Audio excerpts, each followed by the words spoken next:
I don't even know if you know this song. Yeah, what is going down, y'all? Welcome in. The most underrated podcast you already know. Broadcasting from Most Underrated Studios. I'm your man, Thomas the Franchise. Homie Dow Palantonio chilling across from me. Present. Here. Dog. All right, a little Spice Girls. Of course. Easy, right? If you want to be my lover. Me and my girl were just cracking up over this. The video is insane. They put the video of this band with the Spice Girls video. They did like a blend of the two. Did they? Yeah. And you guys actually watched that video? Dude, it was like you couldn't look away. So this would be damn, Corey Taylor's the lead singer. Oh shit! Slipknot. Slipknot. Yeah, dude. I'm gonna give you props. Nice job, guy. Yeah, you can't beat a Corey Taylor voice. There's no doubt about that. If you want to breathe my sulfur is the mashup. Oh, that's what it's called. I know Slipknot, but I don't know if I'm that deep in the collection. I think the song is either called Sulfur or Breathe My Sulfur, and then obviously if you want to be my lover, Spice Girls. I wonder if Corey Taylor knows about this. Listen to that. They put the growl. Yeah, and then it works. That's what I said. It's actually a beautiful song. First time I was like, wait, this is kind of questionable, and now I've heard it like 2 or 3 times, and so you guys might be hearing it out there like, wait, I don't really know if this is going, fellas. But it kind of does. Kind of does. I like it. What up, fools? What up, chat? How you guys doing? Waiting for everybody to make their way in. Welcome into the show today. Just listening to Spice Girls Slipknot mashup. Wow. If you're just joining us. Philly Mayor. Blazers are looking fresh. Thank you, bro. Very underrated. You saw I put these on my... let me turn that down a little. I put these on my social media this morning. I've just had these chilling dead stock since I got them. Yeah. Weren't they left in the studio for a minute? Yeah, they were chilling here. Yeah. And I knew it was just going to be a pair I was going to bust out later. And now that I have busted them out, and now that I've seen them on feet, I'm going to go get a double up real quick. They're like $100 on GOAT, maybe less on StockX. Don't give away your secrets. I don't use StockX anymore, but yeah, no doubt. If someone else wants to buy them off StockX for me and send it to me, that'd be cool. You should have doubled up before the show. Now you just gave the secret sauce away. Now you saw a perfect on-feet representation of this shoe. Now you're fucked. You're going to pay double. No, double. You're paying double. If I had that kind of influence on the market, you're paying double. Fire. Call you Kais Omar. But yeah, these are the tie-dye Blazer Mid 77 Vintage is what they're called. And then you got some distressed jeans, no holes. It's winter time. Oh yeah. So everything's kind of patched up, but distressed denim there. What are you rocking, Dow? Yeah, I got the Dunk Plums. I know you're not a Dunk guy, but man, these plums are just a go-to. They're very fall-esque as well, colorway. And then I've got like a green distressed denim as well, all patched up, same as you. Yeah. Different pair of jeans, different company. I think these are American Eagle. American Eagle makes great pants. It's interesting. That's actually the same company, so. Oh, is it? Yeah, you're saying stuff. I actually, shout out to the homie John King. Give him a shot. He's the one that put me up on American Eagle. He was like, yo, American Eagle. Great denim. Has got really good denim, especially, and he's a bigger guy. So he was like, yo, big boys. It's going to come hold me down. I feel like this song comes on second after mashups all the time for whatever reason, but I fuck with it. The fat bottom girls. Yeah. Sorry, with the F-bombs too. Sorry, I might have dropped a few too many last show. I saw some comments. Alberta. Saw some comments. People were like, my kid's in the car. I got to turn it off. Philly Mayor, I'm sorry, bro. Yeah. I went and scrolled back through the comments. I was like, geez, I feel bad. Wow, you guys are so fashionable. Thank you. AP, take some fucking tips, bro. Yeah. You like that? Censoring myself? He doesn't have any fashion in South Dakota. Is he in South Dakota? Yeah. Is that where he's at? Mm-hmm. Oh, man. You don't need it, bro. You need shit kickers and Wranglers. Boots with the fur. You need no fur, just boots. Square toes. Boots with the pelts that you just skinned. Yeah, true. In South Dakota. True. How about that? I like it. I like it. But yeah, the Dunks today, Blazers today, both got kind of a little jacket vibe. Not a lot nicer today. No. Definitely a lot nicer than it was Monday. Monday was a straight freeze out. We're back to the Sunshine State. Yeah, it's nice. It's about 50, 45, 50 today. Going to be the high. Great golfing weather. Have you been golfing at all? No. Now you can get back out there. I've been so fucking busy. I was going to ask you to today, but you got some things going on today. We'll get into that. How long do you have to wait? before you can go golf once you get these conditions? Not Before you very tear long. up the greens. They still had it closed down yesterday, so I actually only worked one job yesterday instead of both jobs. So they called me and they're like, "Hey, we're not opening up the course today. It's too soggy. The conditions. We still had frost in the morning. We still had snow on the actual course, probably until about 1 yesterday. So I didn't have to work, but sounds like 9 o'clock tee times this morning. They were out, rocking. so they're rocking, Nice, dude. just like fat bottom girls. Fat bottom girls. It's true. John King, I want my commission. Them joints stretchable. Con Lee, not too tight, just right. Exactly. Yeah, we'll give a little plug, bro. American Eagle. John put us on that, and they are, dude. They're like a stretchy but a very nice, nice fitted denim. Not too. Oops, take my headphones out. Not too tight. Not too stretchy. Not too loose. Yeah. Really good fit.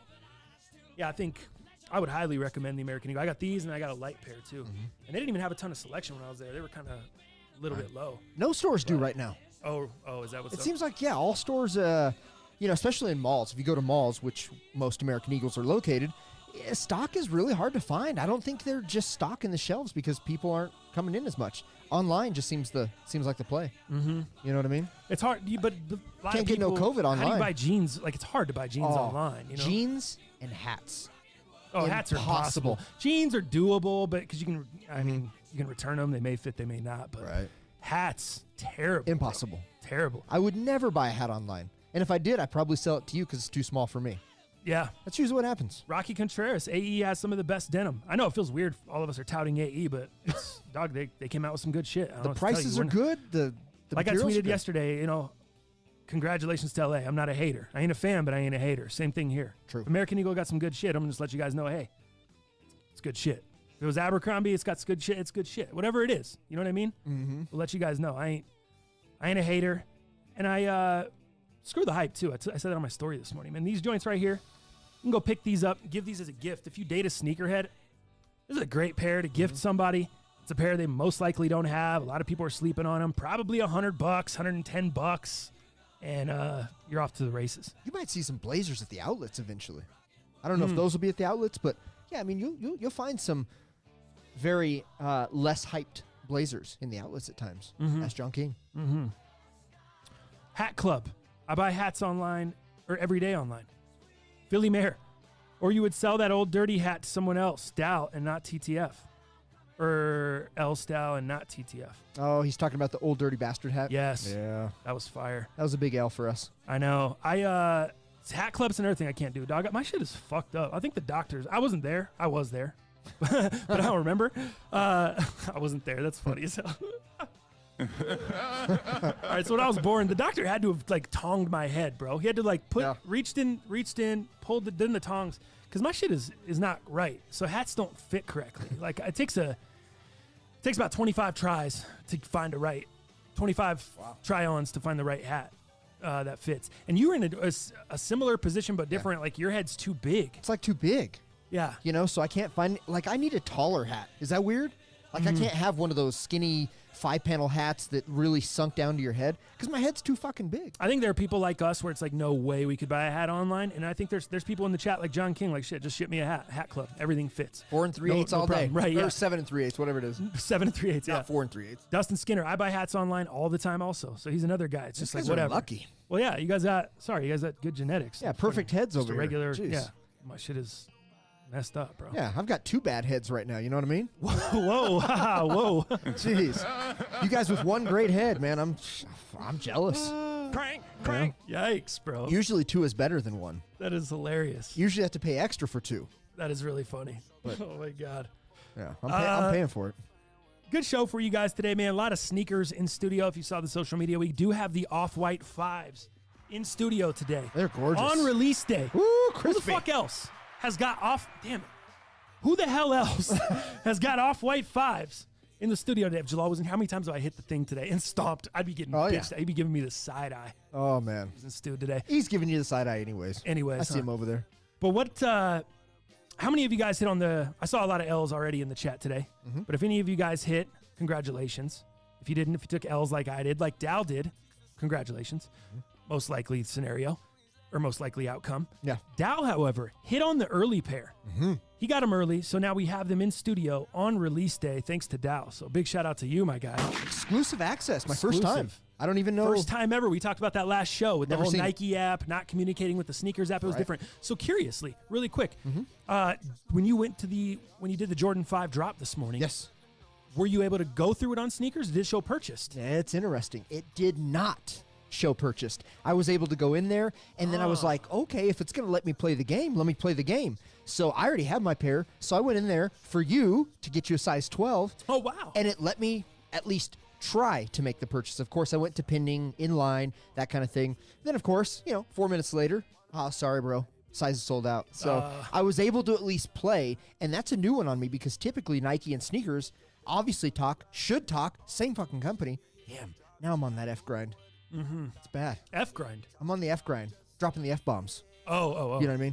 Yeah. So I just stopped myself. But yeah, getting back to that, it let me play, which was interesting. So there was no disconnect with that because typically when you have exclusive access or you've already purchased the shoe via like a shock Sneakers, drop, right? yeah, just shows purchased. You can't. You don't. By the way, I didn't get the Jordan 4.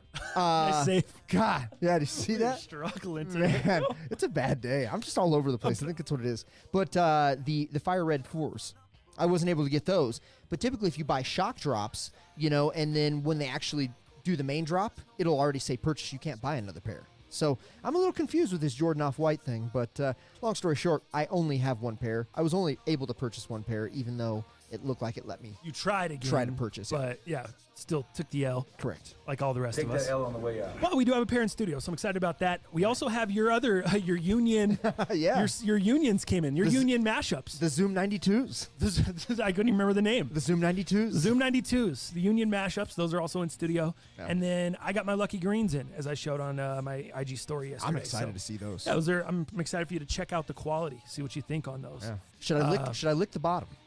I don't think it's necessary. Why? All right. Why would you do that? Why would you bring that up? I don't know. That was what people used to do back in the day. Who? I don't know. Sneakerheads. They used to lick the bottom of the shoe? Oh, yeah. What are you talking about? I don't know if they were grails. Fill me in but shoes that were like awesome and like really sought after. Like these idiot sneakerheads would lick the bottoms just to, for content, for clicks, I'm sure, whatever. When you say back in the day, what are we talking? I would say back in the probably 3-4 years ago when sneaker YouTube, Okay. when So all it's of not that, back in the day. when all of those idiots were still awesome and So it was around the cereal popping. and the shoe time, all that same shit. all that same whack shit. So were they dead stock shoes they're licking the bottom of? Or Oh, they ran yes. them out? I mean, Oh. you would hope so, yes. Most of them were dead stock. Brand new out the box, I got to lick the bottom. It's kind of a weird statement. And now with COVID, ain't nobody licking bottoms and nothing. Right. Not even the fat bottom girls. We ain't licking no bottoms. Make the rockin' world go round. No doubt. Speaking of, I know we're kind of going off on sneakers real quick, just really quickly. Yeah. Well, Jay Nasty, these are the Blazer Mid 77 vintage tie-dye. That's what they're called. But if you just type in tie-dye Blazers, probably pull up. Mm-hmm. That's what you're looking at there. I call them the 101 Dalmatians. The 101 Dalmatians. You said that, have said that multiple times. I don't see it. See, But it's like the Monster Mash Dunks. You're like, I don't see that at all. I have no idea what you're even talking well, about. because usually with 101 Dalmatians, How are these 101 Dalmatians? Dalmatians are used to like having spots, right? You're used to thinking spots. Yes. But all my Dalmatians, I've had two in the course of my life back in the day when I was a younger kid. They weren't spots. They were like blots. And that's what that is. Your shoe is a bunch of blots. Mm-hmm. And I don't know, for me, it looks like the 101 Dalmatians that I had Interesting. when I was a kid growing up. I think So- these are, Or I, I think should this say is just the Dalmatians. a great 4th of July shoe. An awesome 4th of July shoe, too. I think I'm going to double up on these just so I can have a crispy pair. That'd be work. Down the line. Like, a few 5-6 years later, I just bust them out nice crispy because I know, I mean, these are going to get faded. They're going to get messed up. Mm-hmm. But that's another appeal to this shoe is once that stuff does start to happen, it's kind of going to be like the Levi's 4s. They're going to look good. These It's a get a whole little nother rips look. on them. They get a little distress. Yeah. They're not going to look shitty. And even with now, how out the box shoes these days are looking vintage. Yeah. Yellow soles. We'll see that yellow, hugely today Yeah, on the yellow Jordan upper, Off-Whites, like yeah. a faded yellow, nasty, like it got washed at the laundromat in some bad water. That's popular now. That's the look people want. You like So stepping in puddles? Yeah, so do these shoes. another reason to go buy these because they're gonna go right no matter what happens. You can go out on a winter day and who cares? Like the salt on the sidewalk turns them yellow and the oxidation, who cares? Mm-hmm. I don't even know if it's the right term. Maybe I should get a pair. Because, remember when we did the 4th of July shoes? I didn't have any. Maybe that should be a pair I do. Then. I don't really have any 4th of July shoes. Remember when you that's right. You brought in like 4 like a bag pairs. full. The off-white IKEA bag full. You had your bag full. I had none full. Oh boy, that's good stuff. Vince, Fat Joe licked him on MTV Cribs, I believe. LMAO. That sounds right. Blake G said Vince is correct. Philly Mayor, is blots a word? Blots. Ink blots. Wouldn't you say ink blots? Rocky Contreras says blotches. Blotches. Damn. I'm always halfway there. He knows enough. Yeah. Hey, Dell, inch deep, mile wide. Yeah, true that. Not a lot of depth to this stuff, but he knows a lot of stuff about a lot of stuff, or a little bit about a lot of stuff. We did that this morning on the recap. Right. You're like, hey, have you heard the story? I pretty much heard every story. And you're like, okay, tell me a little bit. Do you know what's up with this? And I missed yardage, or I missed certain details, like completely. Yeah, right. But, you know. You know a little bit, though. You know enough just to dip your toe in. Enough to just get dirty. I'm like current event, no detail. That's funny. That's it. That's funny shit. So yeah, we got some sneakers in the show today. Probably some underrated news. UFC card, maybe an on this day. I don't know if we're gonna do the UFC card. I'm a little. It's nothing too crazy. I don't want to get too nuts. But we got some good underrated news. Let's just start off. World Series wise, man. Let me turn this off real quick. I promised my guy Mike Pena that we would do this.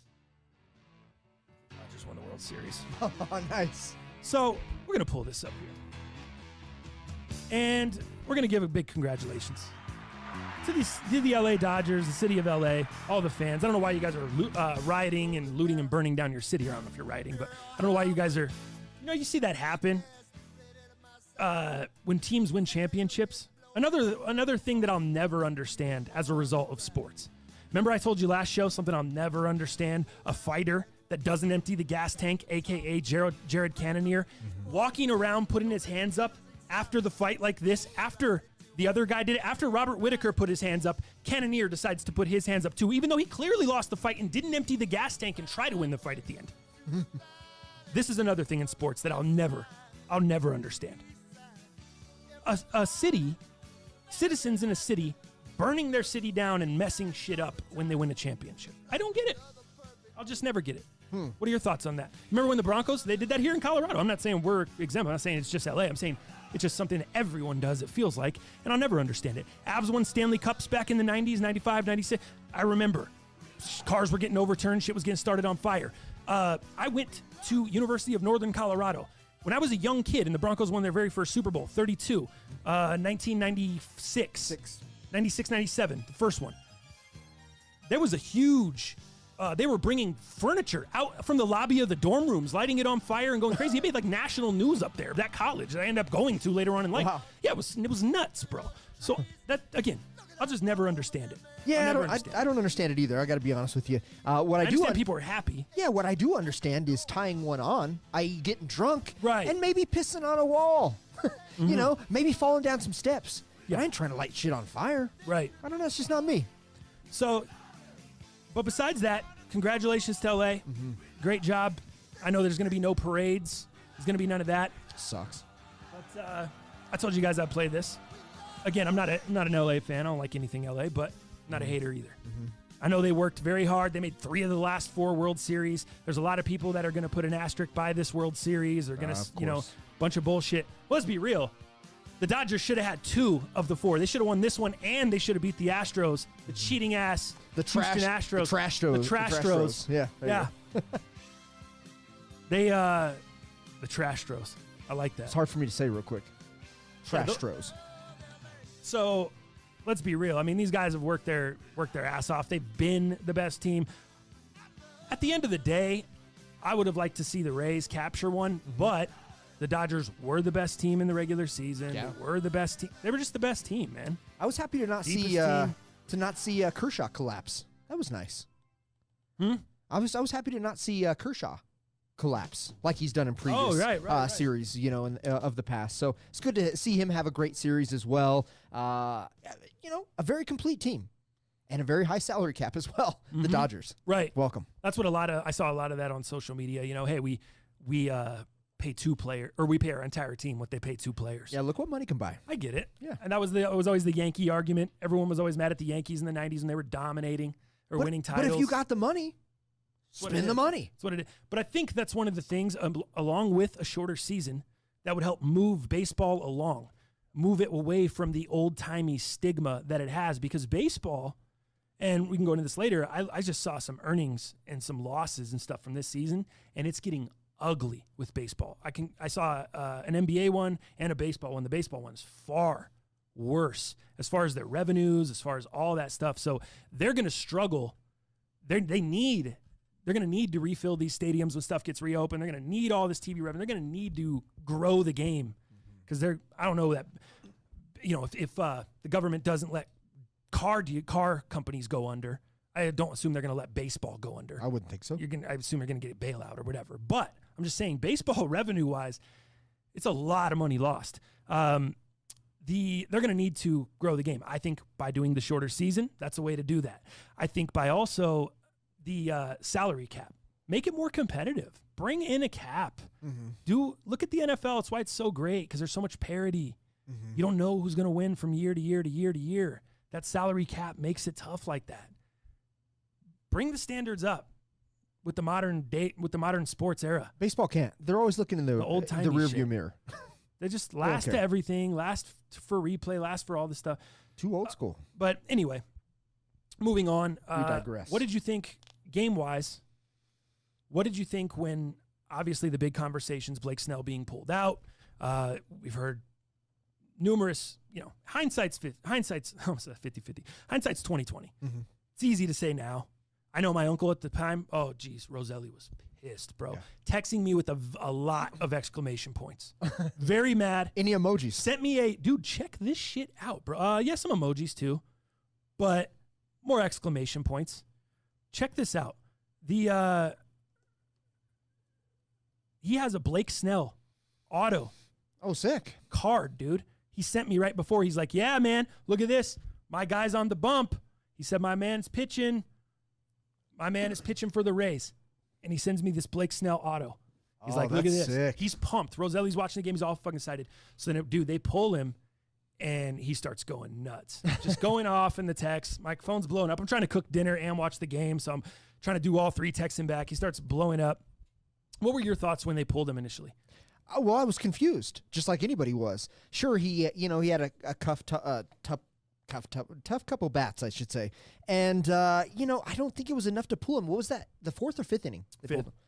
I was shocked, and I'll go back to what he hadn't gone past like 5 2/3 all year. Right. So it's not like this came out of left field. Like momentum. Right. Yeah. Go ahead. Sorry. Finish what you're going to say. So I would say, I think Mookie Betts said it best. He's like, well, when I saw them pulling Snell, I was like, well, thank you guys very much. Right. I appreciate that. I think I'd say it the same way. You take arguably the best pitcher of the series out just a little earlier than what he's averaged. Shouldn't be a big momentum changer. I need to play West Coast songs throughout this. Remember this one? It's going out to the West Side.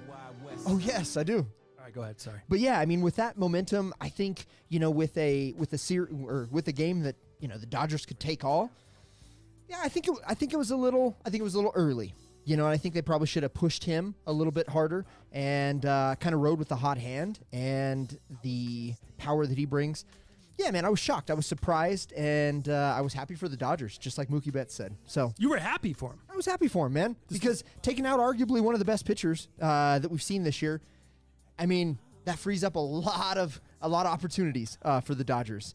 And the Dodgers are a power hitting team, and they showed us that. Yeah.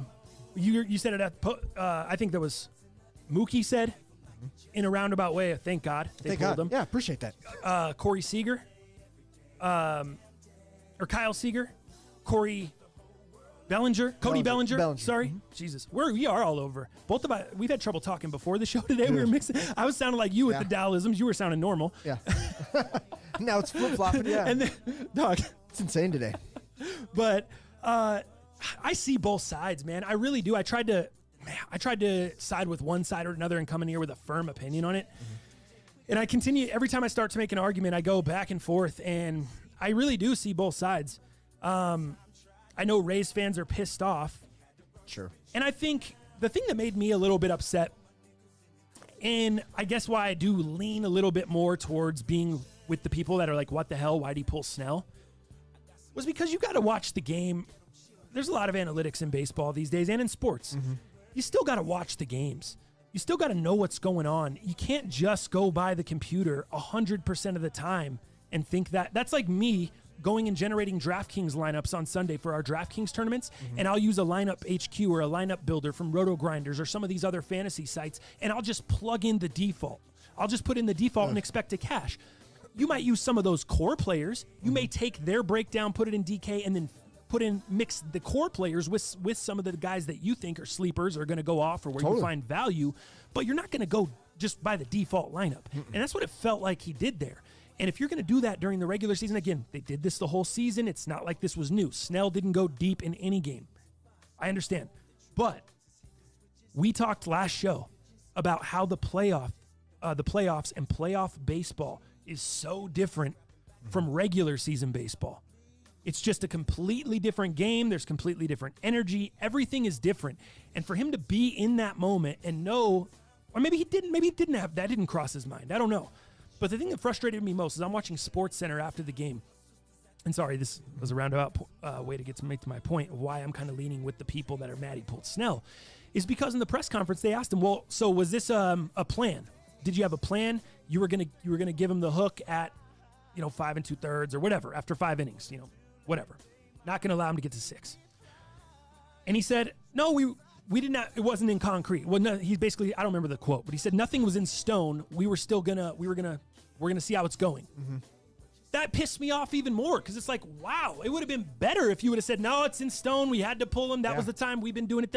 And you were steadfast on that strategy and you win and die by that strategy. But the fact that you come to the press conference and you tell us that it wasn't in stone, then what is the reason for you doing what you did? I'll tell you the reason. You're scared. And that's what I don't like. And that's what I don't like in sports. That's not what I want out of my coach. It's not what I want out of my manager. It's not what I want out of my star player, my quarterback, my point guard. I don't want scared. Yeah. I don't want the guy that goes into the casino or takes his girl on a date and is constantly looking at the prices. I don't want that. That's scared. Scared money equals no money. Right. I don't want to go to the casino with a homie that pulls $30 out the ATM and goes to hit the craps table when it's a $10 minimum. What are you doing? You ain't gonna make it through 2 rolls. I'm glad I don't do that. So it's just stuff like this that I don't like scared. I just don't like. I'm not scared. I don't like scared out of my friends, my athletes, people that I'm around. There's two kinds of things I don't really like about people. Scared of shit, and number 2, the people that are just always have problems. Those people, those people. We've talked about that. You said you've had friends like that. You know those people that just always have problems. Something is always going on. Something's always wrong. There's always those people. Yeah. Dog, get your shit fucking straight and then come talk to me. You shouldn't be out talking to friends and doing shit if you don't have your own stuff straight first. Those people drive me up the wall. Those are the 2 people I can't do it. And this to me was scared. It was scared baseball. It was very scared because guess what? You didn't want Mookie to face Snell again. Why? The guy's 0 for 2. You don't want the 0 for 2 guy to come up and face him again? That's scared. Yep.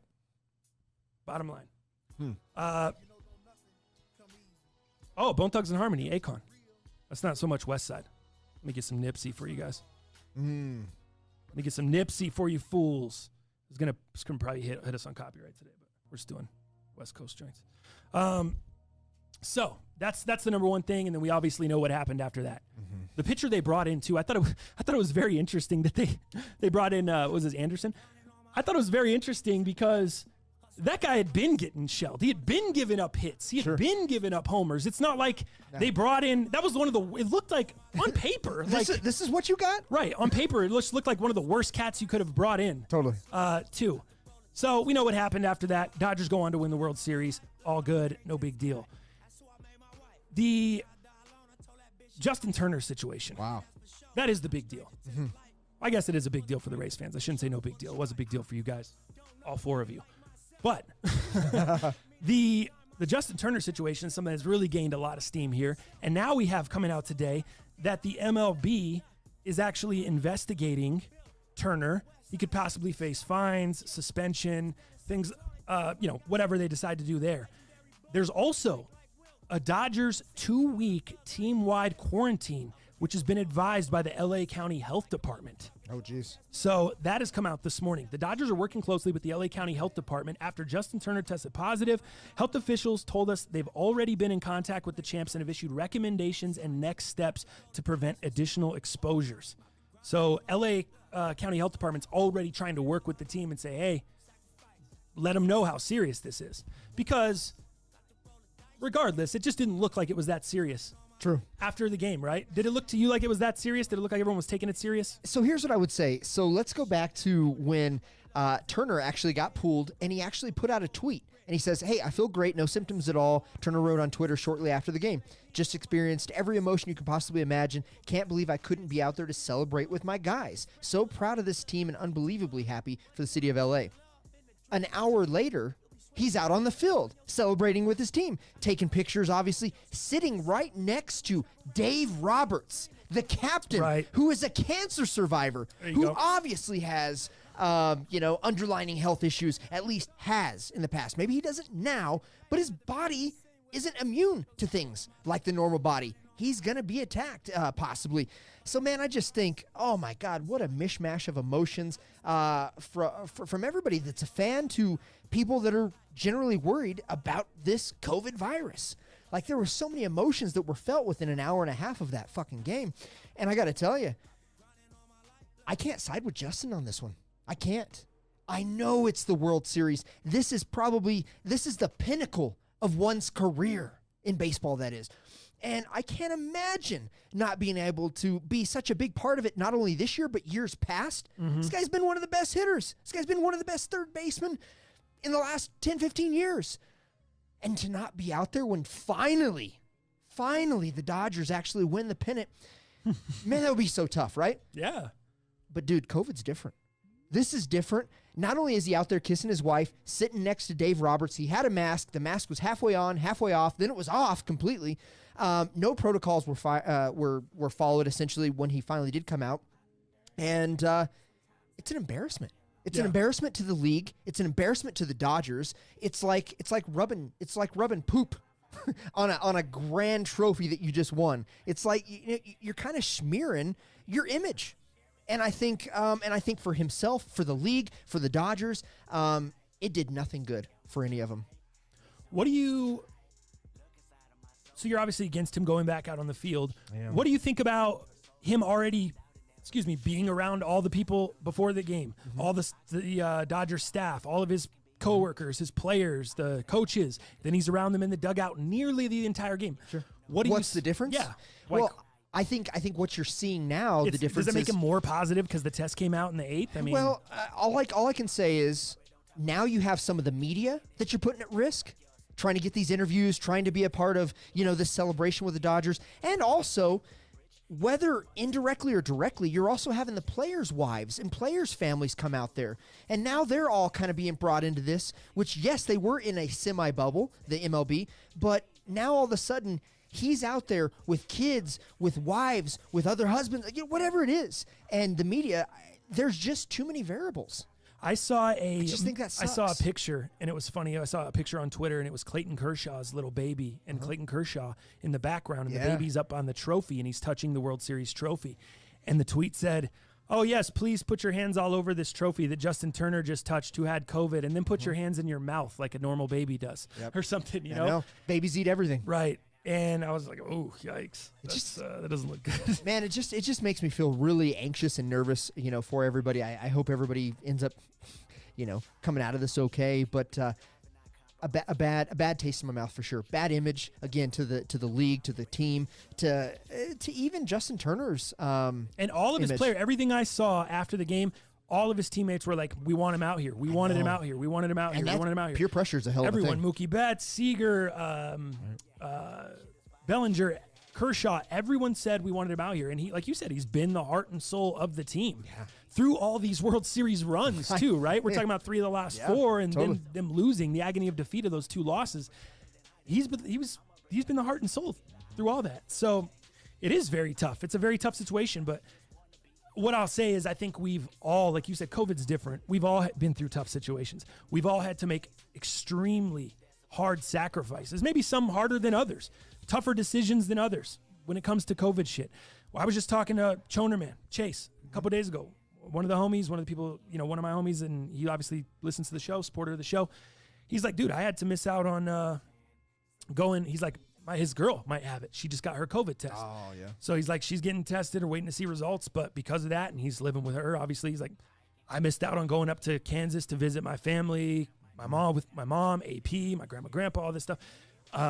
And he said she's missed out on going to see her family because her dad has COP, which is breathing, issues. So everyone's sacrificing, dog. Like everyone's missing out on something that they enjoy.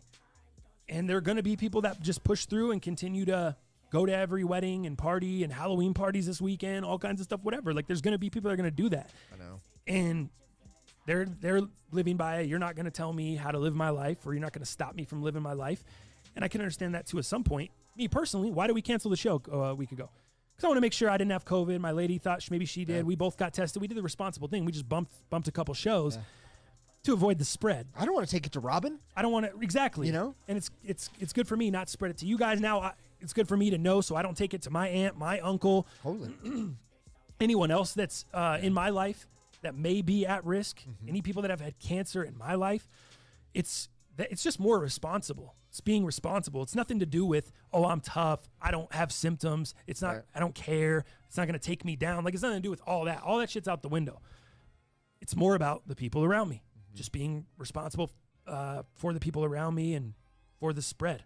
Fortunately, or unfortunately, I should say, this virus has really showed us the selfishness of the society. Doesn't this feel like this Turner situation has put America in a nutshell, right? Yeah, that's what it is. It's you're not going to stop me from doing what I want to do. I'm going to make the decision for myself, what's best for me. I'm not thinking about anybody else. Right. I'm not caring about anybody else. Like we talked about the babies touching the World Series trophy, any of that stuff, right? Like that's what it is. Sitting next to Dave Roberts, no mask, all that stuff. And I mean, he's guilty in that as well.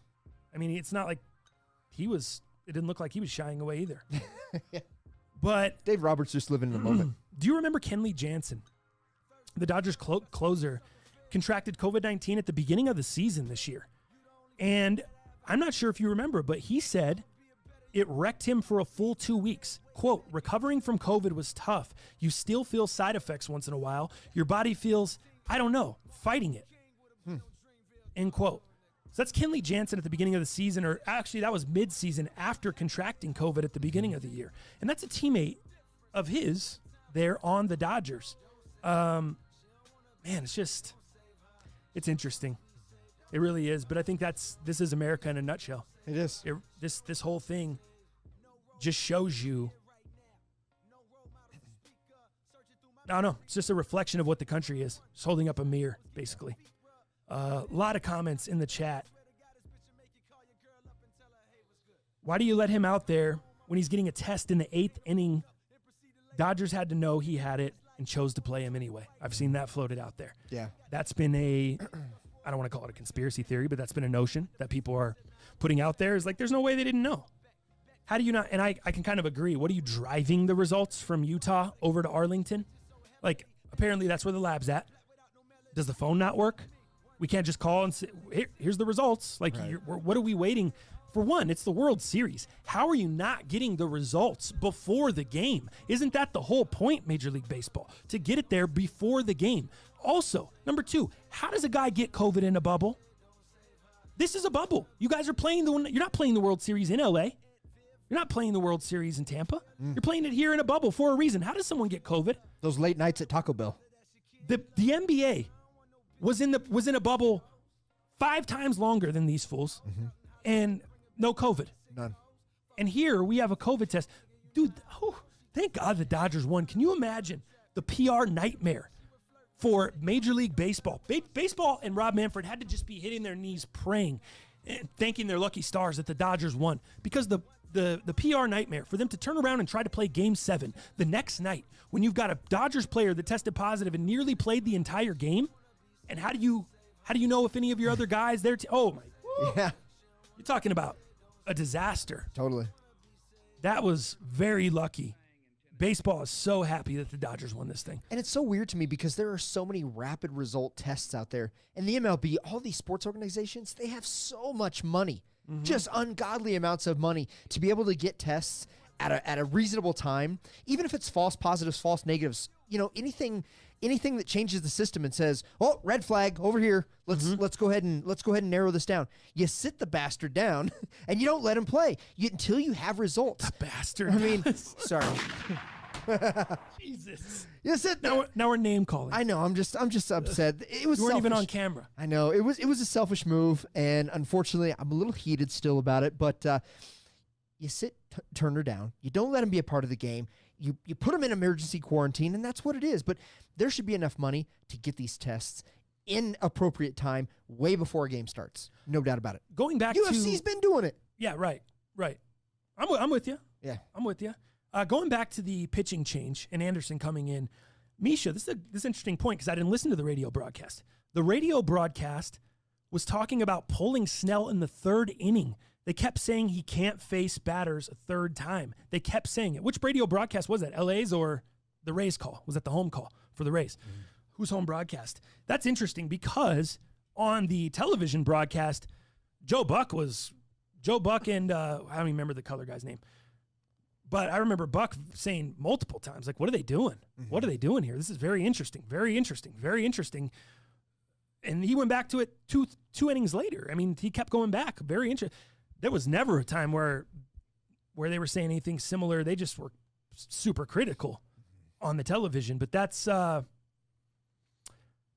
radio broadcast was very, very interesting. Did you hear Rob Manfred after the game? MLB commissioner Rob Manfred. Let me see if I have this sound.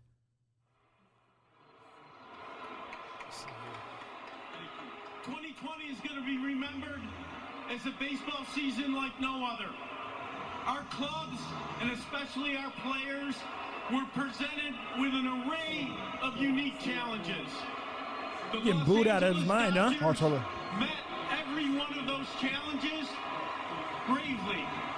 This is truly a team of champions.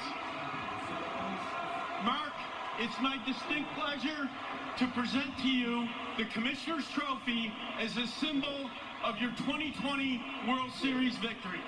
Dude looks rattled, huh? Manfred. Thanks, Kevin. That's right. It's time to present the Willie Mays World Series Most Valuable Player Award presented by Chevrolet. And once again, to present that honor, the Commissioner of Baseball, Rob Manfred. Everyone's saying he's drunk here. Yeah. So he was just sounding fine right there. Check it out. The nice booze again. You thrilled our fans throughout the postseason with a great performance.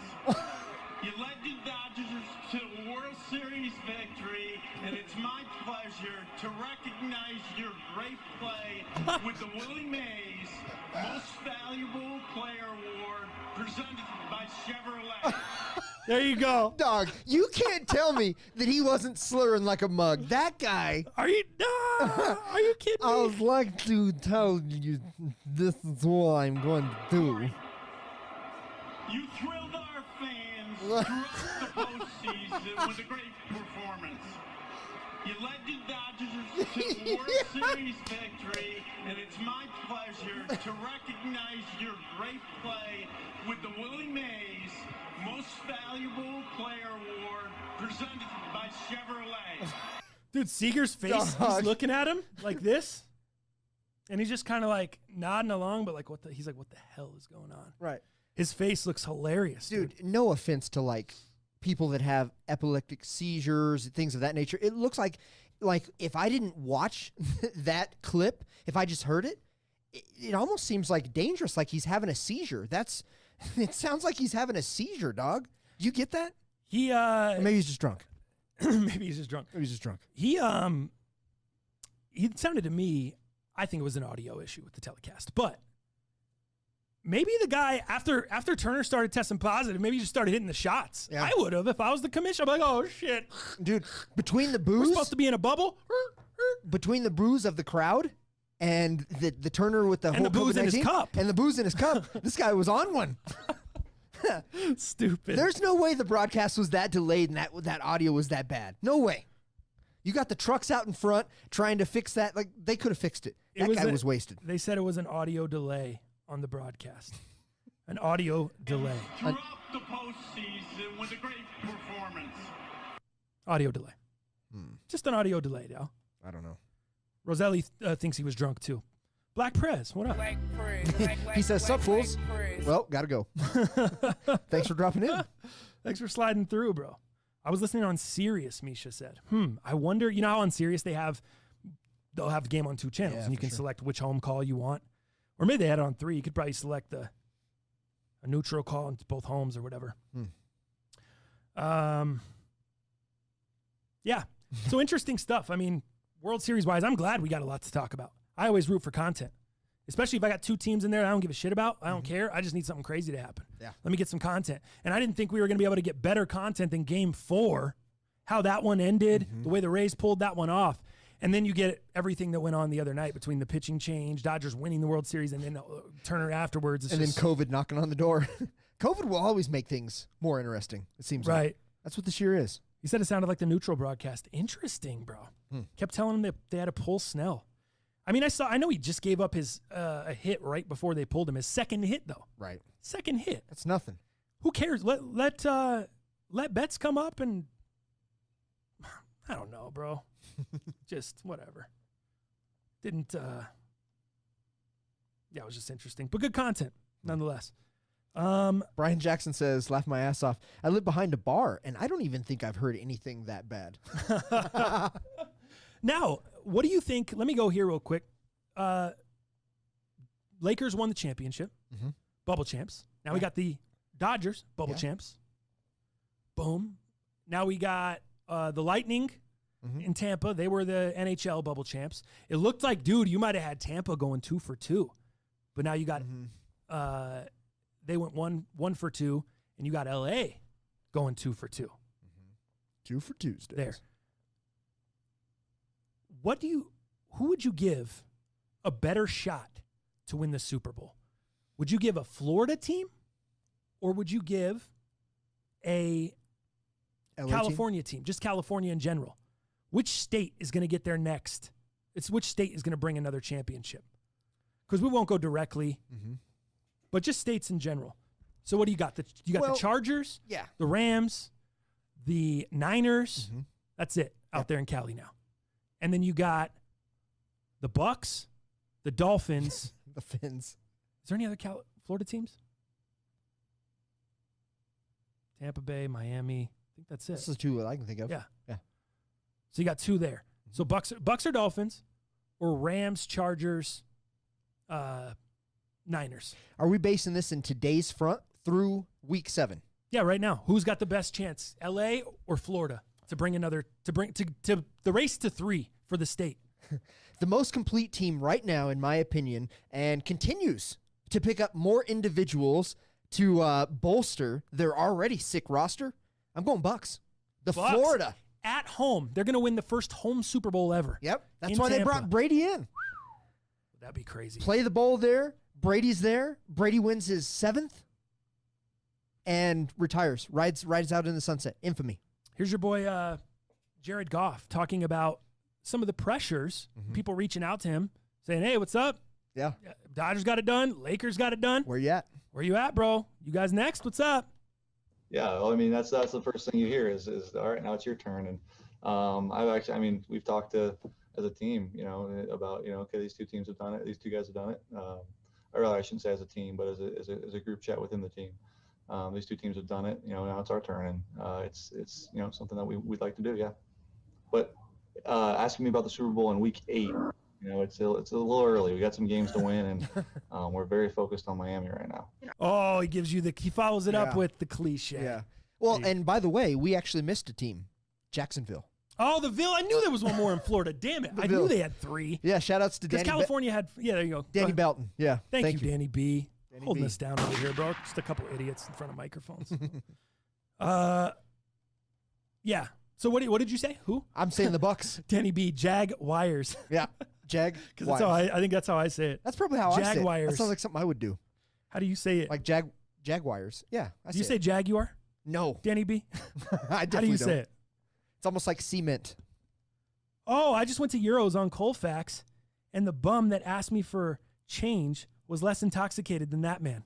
Who said that? Oh, that's Taylor Buck. Tyler Nice. Buck, sorry. Tyler Buck. That's tight. T-Buck, Euros is fire, bro. I just went to the one right off 225 in iLift. They have a location. It's Euros with a Z. Yeah, yep, that's the one, bro. Nice. Yeah, it's a great. You like Euros? I like Euros. Dude, there's a place 225 in iLift. They do good, and they got a drive-through, so it's fire. You can just roll up. Someday roll we'll out. have to go roll out there.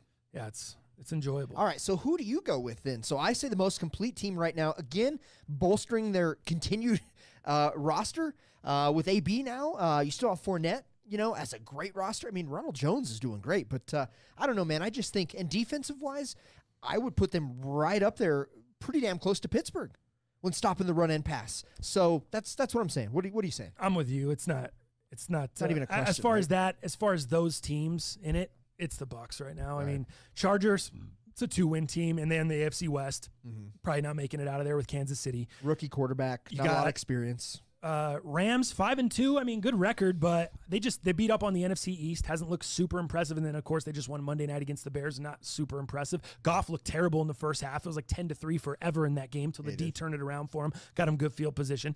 I don't love them there. What was the other one? DeVille, give me a break. Minshew, do you see he's just going to have x-rays on his thumb? Broke his thumb. He's got a fracture in there. They don't even know if he's going to play this week. Screw the Jags. DJ Shark just got married. Miami, we have no idea what's going to happen with Tua. Right. That's a straight wild card.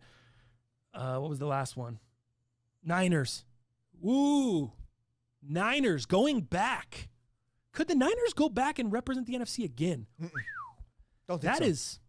You don't think so? Why? Don't think so. You know what? Screw you. I'm going with the Niners. Are you? Niners have a better shot. Let's put 10 on it. Whoever goes farther? Yeah, whoever goes farther. Just farther in the playoffs. Yeah, I mean, nobody has to win or anything. Just whoever goes further. What do you want to do? $10. We can't do 10. We don't have a sound for 10. I got 5 squared on it. There you go. There you go. Perfect. Funny shit. All right. We need to get a real board because I feel like we've made 13 bets this year, and I remember about 2. I know. Somehow we need to get a board. We need to get a sticky. Here's what we need to do, guy. What's that guy? We're going to get a pad of sticky notes. And every time we make a bet, I want you to jot that down, who's got what, okay. And we're just going to put it up here next to Stone Cold. And we're just going to have mad stickies right there. Yeah. And those are going to be all of our bets. With us, with the nation, okay. With the crew here, with the underrated fam, everybody. We're just going to have all the bets right there. Boom, it's going to be like TTF versus John King, TTF versus Dow, whatever it is, and we're going to put them all right there because I'm losing track.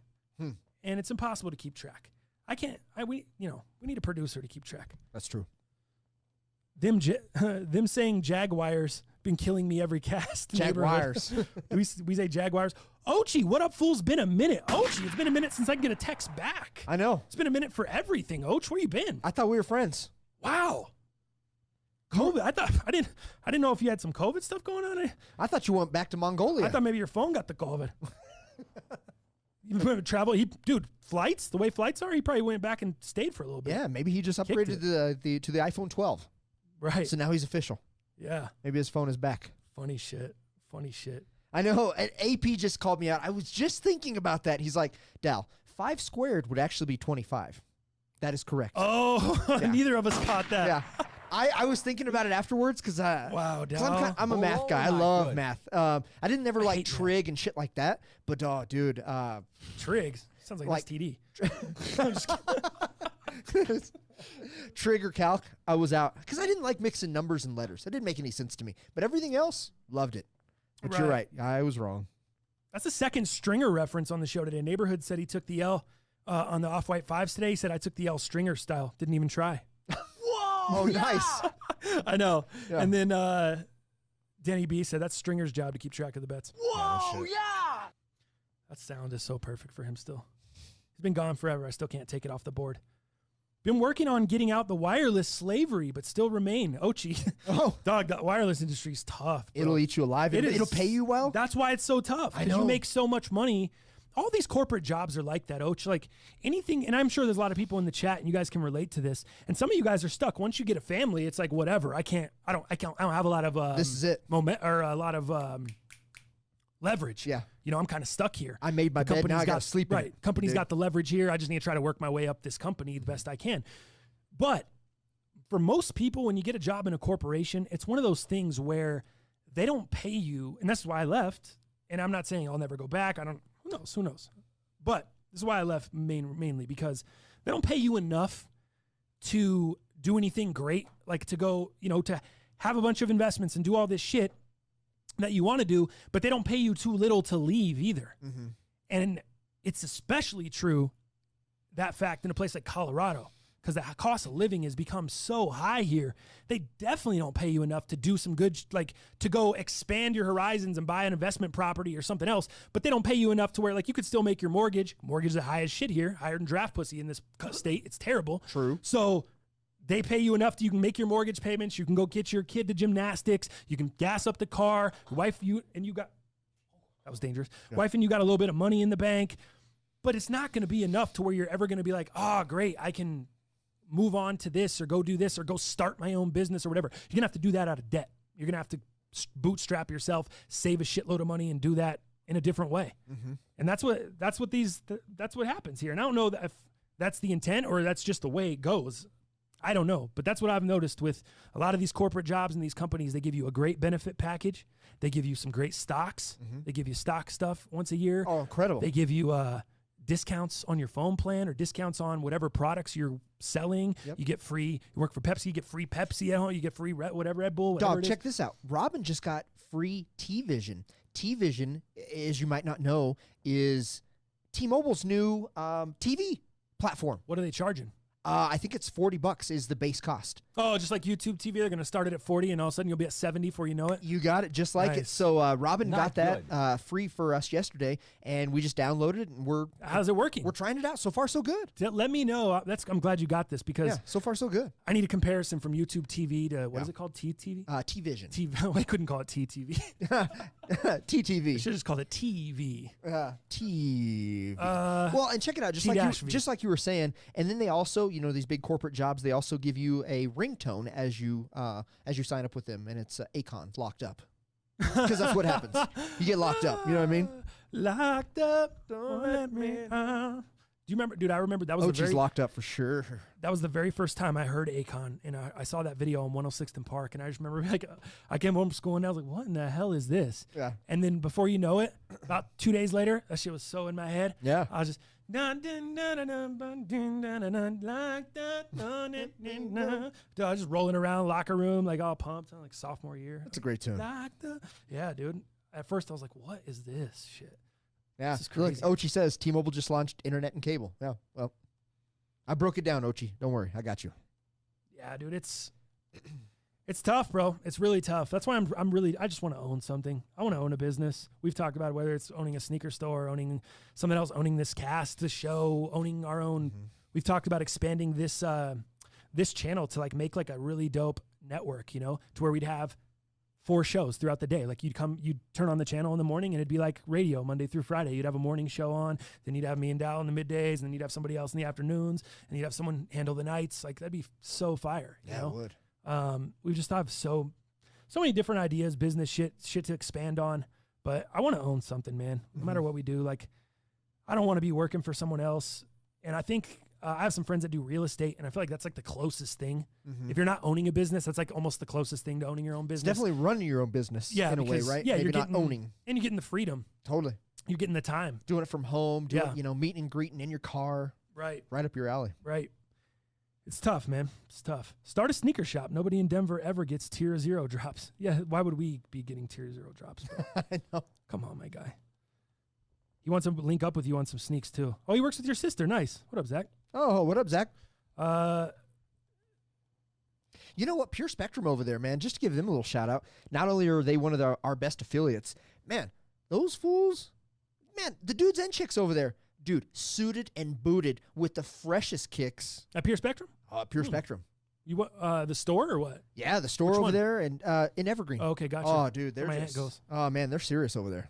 What kind of shoes? What kind of heat? Oh, we're talking a lot of Jordan 1s. Oh, really? Oh, dude, any Jordan 1 heat that you can think of. Nice. Shit, even the CEO be wearing Jordan 1 mids. He's just Jordaned out. Oh, Brady. So Nice. They just love their Jordans over there, man. They always got heat on feet. Hell yeah. This is That's exactly right, Danny B. Just comfortable enough to keep chasing the carrot. You got it, bro. You got it. That's what makes it tough. All right, dude. Let's do, let me see where we at. Let me hit a couple of these underrated news stories, and we'll jump into heaters. Week 7. Did you see this DraftKings story?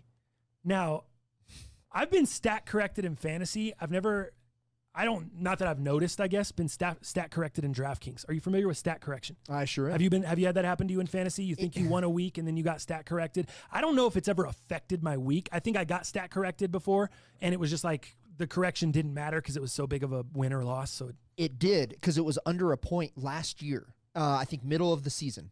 And I got stat corrected, took the L because of that. Oh, it's the worst. So, but again, it was less than a point that we're talking, which is like, if you can't really get stat corrected, I've never seen anything more than like 4 or 5 points, like to sway it that much. But I think this was like a point or less, and it was enough to where I actually took the L. I freaking Did I just do freaking? I sound like Kai Somar. Give myself a shot for that, and I'm going to give myself one of these. Not good. Yeah. Okay. Below, and I'm not going to give good. myself one of these. Take that L on the way out. And I'm going to give myself one of these. Below, not good. But, dude, Monday night, Robert Woods. Yes. I needed Robert Woods. It was 93 to like 97 going into the game. Okay. Maybe 95, 97. That's what it was. And you had Robert Woods. And I have Bobby Woods. They had? Nobody. Done with the points. It was like 97.8. You needed 3 points. 3 points out of Bobby Woods. Bobby Woods has me like 4.5 or maybe 4.7 or something. Sure. I'm winning fantasy. Yeah, it's tight. Late in the fourth quarter, the Rams decide to run a stupid reverse to Bobby Woods in their own area, their own red area. He goes to hand it off to Woods, and Woods fumbles the ball, and he already had no points. He already had like 2 catches on the night, so he's barely getting me enough to win the game. Sure. I don't get stat corrected. I get bumped down. All of a sudden, I look at the fantasy. I'm like, oh shit! Please tell me fumbles are worth 1. Fumbles are worth 2.5. It knocks me all the way down. All of a sudden, I'm losing like 96 to 97, 96 point something to 97 point something. I'm begging the next day. I'm begging for a stat correction. I'm looking through the album like, is there anything? Somebody get stat correct? No, of course. No stat corrections go on. I end up losing the week last week in fantasy. Yeah, dude, because of Bobby Woods fumbling Freaking Bobby on Woods. the end around. So thank you, Rob, for that. Moving on to this stat correction. This was 10 times. Not 10 times. This is 1,000 times worse than what happened to me. A gentleman that had bet on the DraftKings. You know, you can bet the showdown slates. It's 5 players, captain, all that stuff. Totally. Bears-Rams game Monday night. He's on a showdown slate. Everything worked out perfectly. Rob Hunt's is his name.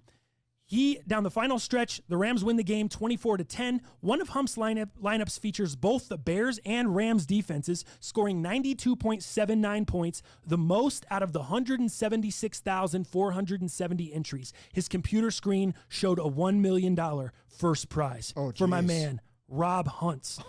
He texted his friends. He called his parents to share the exciting news. He took his dog Achilles for a quick walk around the neighborhood, elated, thinking he'd won $1 million. When he returned, he went to refresh his computer screen just to see himself at the top.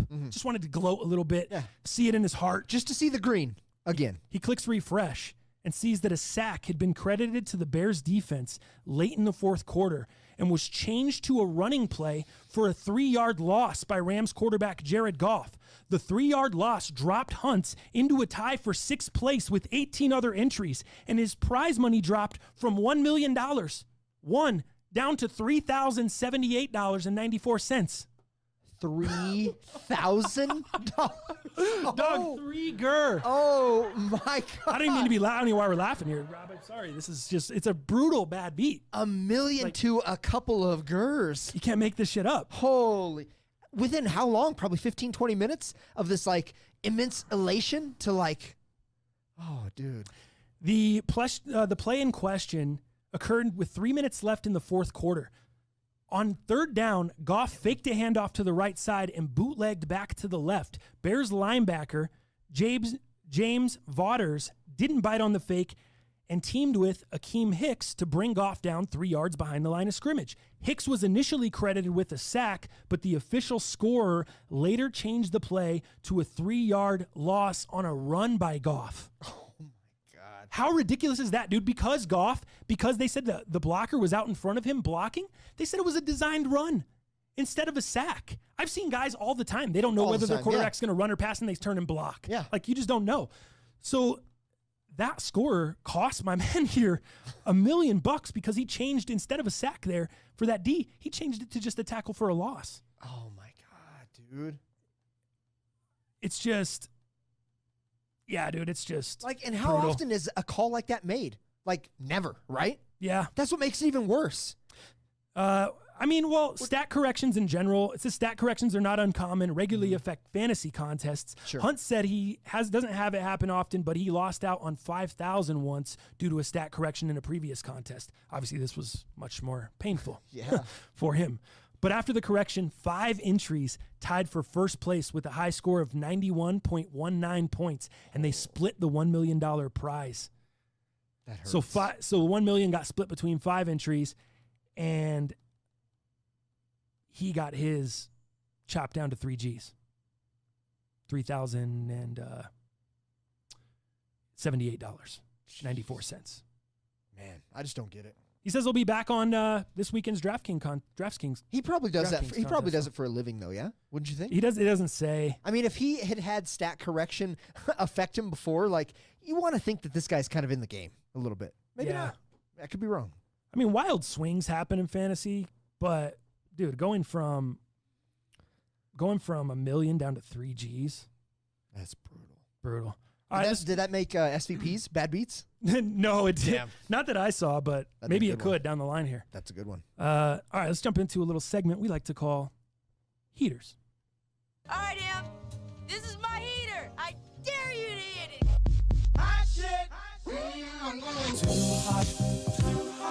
Too hot, lady. Here come the hot Heaters, Week 8, brought to you by the good friends at DenverSportsBetting.com. Make sure you guys check out DenverSportsBetting.com before you go to place any of your wagers, man. They got some stuff up, or they'll have some content up for the fight card this weekend. Uriah Hall, Anderson Silva, if you're interested in that. Some college football going on this weekend. And then obviously our Heaters are up there for your NFL picks as well. They have other NFL content. If you're local, a little bit more local content focused around the Broncos, stuff like that. So make sure you check out our friends at DenverSportsBetting.com before you make any of your wagers. All right, Dal. Heaters this week. Last week you went 3-2. I went 2-3. You are 19-10-1 on the year. I'm 21-8-1 on the year. Still 2 games ahead of you. I actually like my picks this week. Yeah? What do you got for your first one? I feel pretty good about mine as well. Let's go to the Vikings at the Packers. The Vikings traded defensive end Yannick Ngakoue to the Ravens this week. that. Huge move, and a confusing move on the Vikings' part, who led the team in sacks with 5 and forced fumbles with 2. Kirk Cousins coming off a 3-interception game against the Falcons, who ranked 31st in the defensive pass efficiency. He's now thrown 10 picks in 6 games and add another at least this week. Dalvin Cook is coming back, which is good news for the Vikes, but with Cousins not taking care of the ball and trading their best defensive player away, arguably, the Vikings are looking a little unstable. All 5 of Green Bay's victories this season have come at least by 7 points, including a 9-point win at Minnesota during Week 1. During Week 1, Green Bay put up 522 yards of total offense and averaged 6.9 yards per play. On the road, if any team could have a home field advantage, it's Green Bay in the frozen tundra of Lambeau. I'm taking Green Bay minus 6.5 this week. Great cash, homie. Wow. You know what, Dal? What's up, man? I think I'm going to go against you on this one, man. All right. I think we got 5? Yeah, we got 5. I know. The last time we saw the Vikings, you and I were on the Vikings together. Oh, yes. What happened? No love? Oh, no. Why? They got blown out by Atlanta? Demolished by Atlanta? Is that what got you off the Vikings a little bit? No, what got me off of Vikings is I have Kirk Cousins as a backup in fantasy. He's awful. He cannot control the game. He cannot manage the game. Sure, he has Justin Jefferson, who's putting up astronomical numbers. You're forgetting the Vikings. I know they got blown out by Atlanta. Yeah. I know they even got housed week 1 by Green Bay. This game had already happened. Easy. Green Bay blew them out. I understand that. But that made us forget that they nearly defeated the Titans and they nearly defeated the Seahawks and they blew out the Texans in between those 2 games, okay?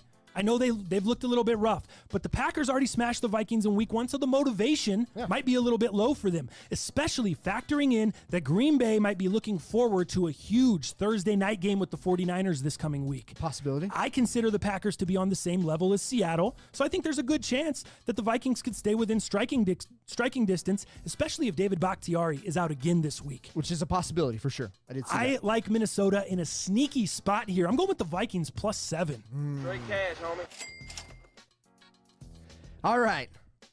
I don't know what to say to that. All I can say is, dude, You look shell-shocked. just look at the point differential. That's all I'm going to say. It doesn't matter. We got 5 on it. Go to your next one. We got 5. All right. Sounds good. Let's go with Titans versus the Bengals. Tennessee will be looking for a major bounce-back game stemming from a 3-point hard loss to the still undefeated Hard loss. still to the undefeated Steelers. Derrick Henry, while not doing a lot, still found the end zone for a 4th consecutive time and now faces a Cincinnati run defense that is 28th in the league at 133.7 yards per game allowed. Tennessee will make more stops with sacks and takeaways. Cincinnati will have to put too much emphasis on Henry, allowing Tannehill to hit his tight ends and his fast-ass receivers, allowing a complete game for Tennessee. The Bengals are 5-1 with their only win coming against a horrendous Jacksonville and a tie with a beat-up Eagles squad. Joe Burrow has been good, but the Bengals O-line has 28 sacks surrendered.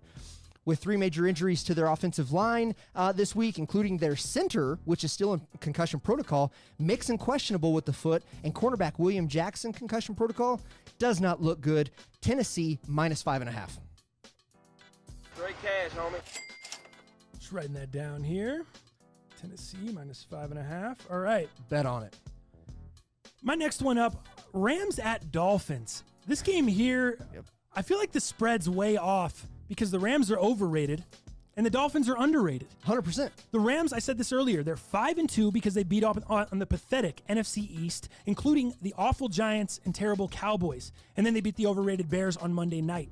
That Monday nighter is actually why I love this game. I love that the Rams will lose some prep time since they played on Monday night, while the Dolphins are coming off of a bye with a smart coach in Brian Flores. Combine that with the fact that there's no pro tape on Tua Tagovailoa. You got to go back to Alabama. That's not a great way to prepare for a quarterback. Pre-injury, yep. I think we might see the rookie win his first game in an upset here. It wouldn't shock me, but either way, I love smart coaches like Flores off the bye. I think they'll keep it close enough to cover. Dolphins +4. Straight cash, homie. This was my last pick, my most just my scariest pick, I'll be honest with you. But I love the fact that you said one thing, and this is what I stand by.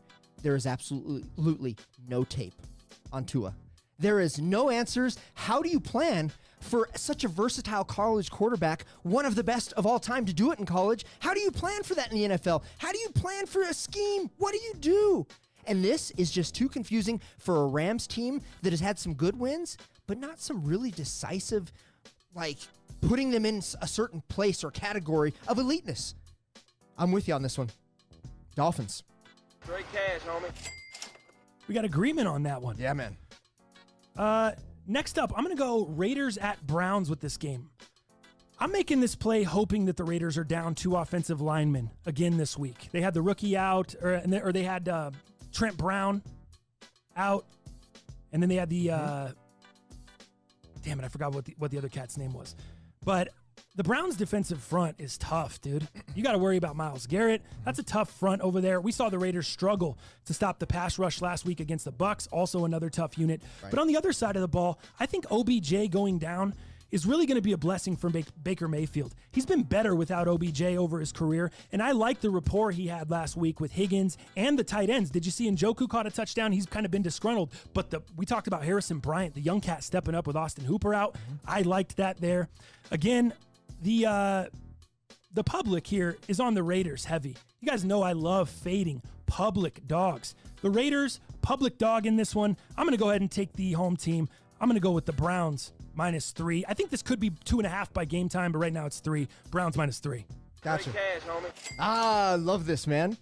I am actually against you on this one. Go ahead and give me the Raiders +3 or +2.5. Either way, I'm good with it. Cleveland might be 5-2, but I think their record is pretty suspect. 3 of those wins have come against Cincinnati, Washington, and Dallas, teams with a combined record of 5-15-1, get out of here. They are now without the help of Odell, and Myles Garrett, by the way, might have a little ankle injury. I'm just saying, we're going to lose a little pep in the step here. The Browns' pass defensive ranks in bottom 10 of the league and could be worse if Garrett is not at full strength. And finally, road dogs of 6 or fewer points are 27-12. I like the dogs here. Raiders, +3. Straight cash, homie. You got 5 on it? We always got 5. We always got 5 on it. All right. Sounds like a money-making weekend this week. Next up, I'm going to go with this 49ers at Seahawks game. While the Seahawks team is dangerous off a loss and we get them at home this week, I'm not sure either of those factors really matter. There's no 12th man, home field advantage. Who cares that they're playing in Seattle? Doesn't matter to me. It's the best home field, one of the best home field advantages in the league. Throw it out the window. Also, injury concerns are crazy for Seattle this week. They just lost last week. You know, I love betting on elite quarterbacks off of a loss, but I almost got to go against myself here just because of the injuries. Is Chris Carson going to play? Is Jamal Adams going to be back on the defense? Russ might be down 2 offensive linemen and Dwayne Brown, the rookie, and Mike Iapati. Doesn't look good for me. There's just too many injury questions right now to take the Seahawks to give up points in what I think will already be a close game and a tough game for both these squads. I'm rolling with the Niners plus the points in a close one. 49ers +3. I like that one. Straight cash, homie. All right, let's take a look at Atlanta versus Carolina. You know, you and I have talked about it. You and Carolina. Hey, you got to ride the hot hand. When the hot hand is here, you got to ride it. So is this 4 weeks straight with you in Carolina? 3 weeks. 3, okay. 3 weeks, yep. So check it out. So Atlanta, what defense? Never heard of her, right? It's the second worst in the NFL. It's getting nothing. They're getting nothing out of the secondary in key moments and giving up the most yards per attempt. Week 5, after controlling the clock and getting a huge day out for Teddy Bridgewater, who threw 313 yards, 2 tutties, and kept everything moving, he is mastered as a young guy controlling the game. And we look at this week 5 when they played each other. The return of Mike Davis, who had 149 yards and 1 tutty in their last meeting, is out to get the running game back in motion Thursday night. With DJ Moore and Robbie Anderson poised to give Atlanta's secondary a rough time, and Robbie Anderson alone with 112 yards against the Falcons week 5. Carolina is 4-3 against the spread while covering by an average of 3 points per game. Atlanta is 2-5 against the spread and fails to cover by 2.6 points per game. Carolina tonight -2.5. Straight cash. Straight cash, homie. Dal, going with the Thursday nighter. I hated doing it. Mixing it up. But this is for those people who fuck with us live. Let me just be honest here. I like it. This is for you guys. I feel like you guys are patrons. I like it. So there's your 5. You have 5, right? Yeah. Yeah, 5. Here's my 5th one. Dude, this is a tough game. Steelers at the Ravens. This one here. This is a big matchup. This is going to be a fun game to watch either way. Stay away. Whether you got money on it, whether you don't got money on it. Yeah. I just talked about how much I love smart coaches off the bye with Brian Flores. Here we go with another one here, and Jim Harbaugh, and he's even better than Flores. Harbaugh 9-4 against the spread off a bye with Baltimore, and I'm not sure the public realizes this. I'm seeing heavy public action coming in on the Steelers, and that was my initial move too, because I was like, man, the Steelers are still getting underrated. No one's giving the Steelers credit. None. What have the Steelers been doing? Just showing up and whooping ass every single week, and I thought the same thing. But then I noticed that they're a public dog, and what I say about public dogs, Don't like we it. fade the shit out of public dogs. Even though I'm going against you, Raiders, oh my God, the public's all over the Raiders this weekend. So I'm going against you in that one. I'm fading the public dog again in this one. I think if this was a playoff game, I'd probably roll with the Steelers. I think the Steelers in the playoffs, they'd probably beat them.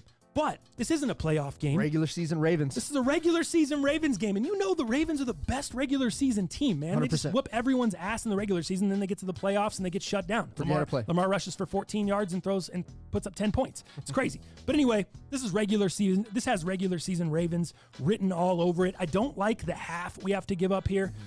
I'd rather get it at 3, but I'm going to go with the Ravens fresh off a bye, -3.5. I like it. Cash, homie. I like it. So there we go. Our heaters this week brought to you by Denver Sports Betting.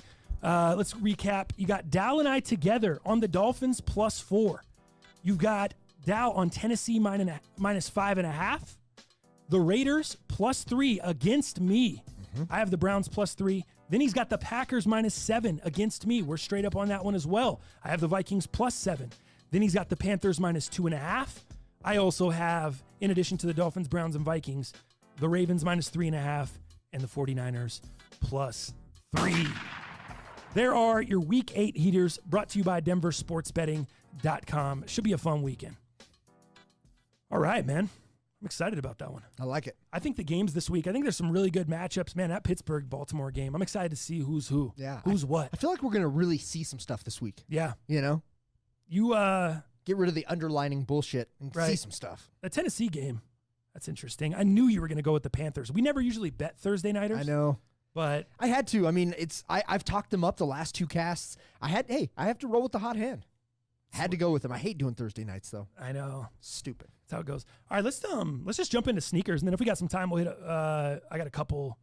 I have like maybe 2 more underrated news stories, but okay. Yeah, let's just jump into some sneakers here, and then we'll see where we're at on time. Brought to you as always by Pure Spectrum CBD, our good friends over there. Yeah, you bet. So right now with Pure Spectrum, I don't know if you guys have checked for a little while, but my dog has had, my little puppy, has had quite a bit of like anxiety and just wanting to hang out with us and just like being all over us, and to a point where you have to push the dog off. And we're like, what the hell's going on? It's not worrisome enough to take him to the vet. It's just a puppy being a puppy.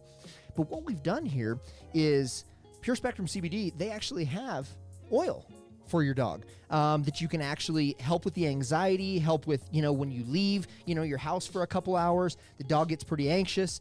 So we've been putting some of this tincture over her food the last like 3 or 4 mornings. And I'll tell you what, man, we're already seeing some of this like kind of social anxiety go away. Oh, really? She's being more to herself. She's being more independent over the last day or 2. Again, we've only started about 3 days ago, but we're seeing a little bit more independence out of our grown puppy. And I think that's really cool. And it just shows that, man, this stuff not only helps us humans when it comes to anxiety, social issues.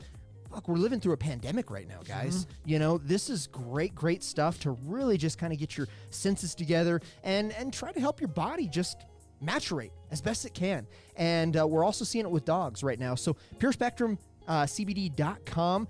Make sure to check out some of the pet CBD options they have. And right now, obviously, using code MUP, you can get 10% off your full order. So again, PureSpectrumCBD.com, code MUP, 10% off, baby. Love it. Let's give a shout out to the homie Tops World. $5 in the super chat. Appreciate you, bro. Loving the kicks on feet. Hope you guys are doing well. Hope you are buddy. too, homie. Appreciate that, man. You got that shot? You want me to shoot that? You got it. I got Switch it. the cam. I think we ended last show. Last shot was a swish by me. JR Swish in the building. See if you can do it again, Dow. Too hard. A little too much heat on that one. Damn. Shouldn't ate that sausage egg Take muffin. that L on the way out. A little too much behind it. What movie is that from? I felt some extra power coming from somewhere. Must have been that third chili dog I had before the game. Damn, what was it? That's not Little Giants, is it? Not Little Giants. It's a baseball movie. Major League? Must have been that third chili dog I had before the... No, it's the catcher. He's the fat guy. He's got a mohawk. I think it's... Angels in the Outfield? Yep, I think it's this one. Angels in the Outfield. I think it's the kid with the little kid, JP. JP. And what's that actor's name? He was on Third Rock from the Sun, childhood actor. 3 names. He's got 3 names. Yeah. Joseph Gordon-Levitt. Let's go! Nice, dude. Let's go. Pulled that one out of the Rolodex of chaos. A little in your brain. JGL in your life. No one even knows what I'm talking about. They're like, who the hell is Joseph Gordon-Levitt? Is he still around? Yeah, he just did. He's in the new Top Gun, I think. Oh, is he? Or is that Miles Teller? I get those 2 mixed up. You remember Miles Teller from Whiplash? He played the drummer in Whiplash. No. Oh, Jesus. Whiplash. Oh, my God. How do I know what Whiplash is right now? Just Google. I don't. All right, I'm going to have to Google that. You'd find. Oh, my goodness. Sounds like a gym. We're off. We're off and running here. Sneaker segment brought to you by Pure Spectrum CBD. Don't Google Whiplash right now. Let's just, what are we starting with? Sorry. You tell me what you want to start with. I want to start off with your Jordan 1. I want to see the quality of these bad boys in hand. Right, Can we do that, please? Let's just start off with that. All right. You didn't get any Supreme, did you? No, I didn't get no Doesn't Supreme, even man. matter then. Ain't nobody want to talk about that Supreme. North Face, it all sold out. As you're getting that stuff ready, it all sold out. Did it? No surprise. And you know what? You and the cast, the people in the chat, turned me against it. Turn me against the S. It was kind of basic. And then, Because and then it made me think like, dog, franchise and I can design something way fucking sicker. Oh, Like, yeah. Why wouldn't I rock that? Why wouldn't I put my efforts and my money into that?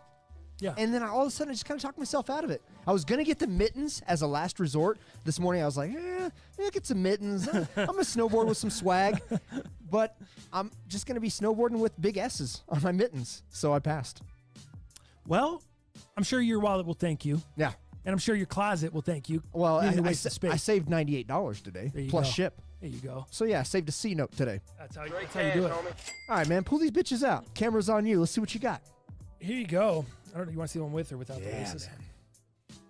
These are the Jordan 1 Lucky Greens, the women's exclusive. If you're unfamiliar, these dropped what, like 2-3 weeks ago, 4 weeks ago? Shit, it might be a month now. Might have been a month now. This is a pair that after I saw, they don't even make these up to a women's 12 is the smallest they make, which is a men's 10.5. Gotcha. So you can't That's even the biggest they make? Yeah, women's 12. Women's 12. Okay. Women's 12. So you can't even get my size in this. I bought both. I bought 2 pairs. I bought an 11.5 and a 12, strictly for investment purposes. Once I saw the leather on these, once I saw the quality on them, come with 2 extra sets of laces, women's only. I know how it goes with those men's colorways. Trying to get the women's shoe in the smaller size. Oh, like, for sure. You know, I know how that goes. So I think these are going to hit, man. I think these are going to be worth some money. Also, a little different than traditional Jordan 1s with the single stitch. Did you notice this like single stitch kind of pattern around here? That is a little bit different. I wish we would have another Jordan 1 in studio to look at, but it's a little bit different if you notice. And right here, and then this thing, it's off-white style. How it's this is detached. You got flaps and flaps on the top, right, as well? Yeah, sometimes those are detached, but these are never detached. Do you hear me? Never detached. Yeah, that's right. These are always only the only time I've seen these detached is on off-white sneakers. Am I wrong on this? Fill me in the chat.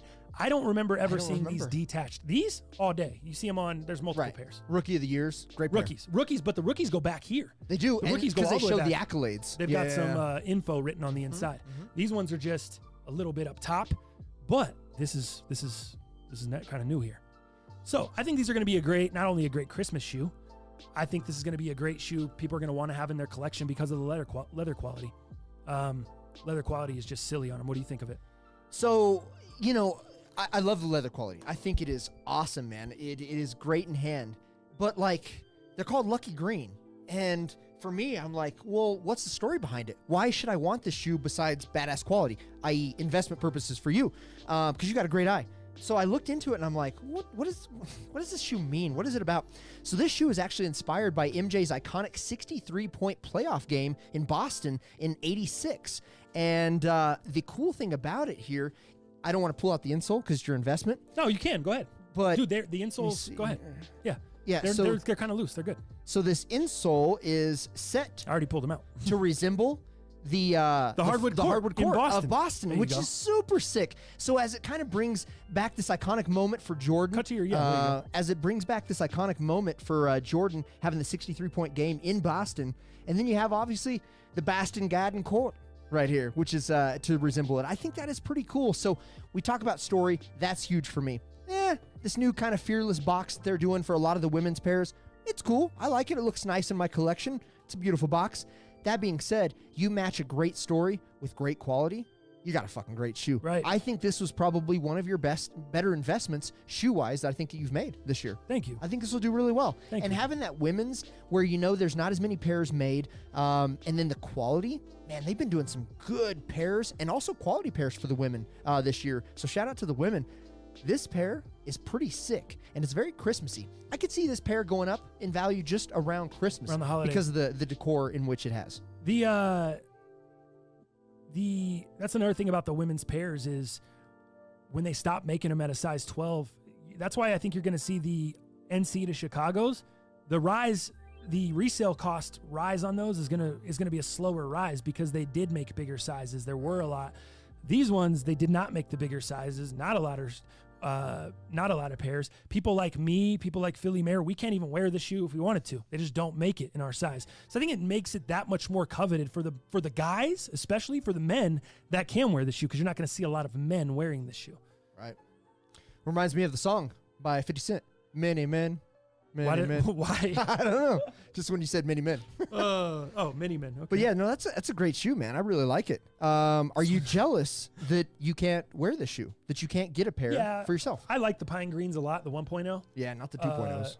But so I like those, so I'm okay that I have the pine greens, but it's not something that, I'm not very pumped about it. I would love to have this. Right. And this was a shoe that when we first saw him on the photos of him, I wasn't like super geeked over. It was kind of just whatever to me.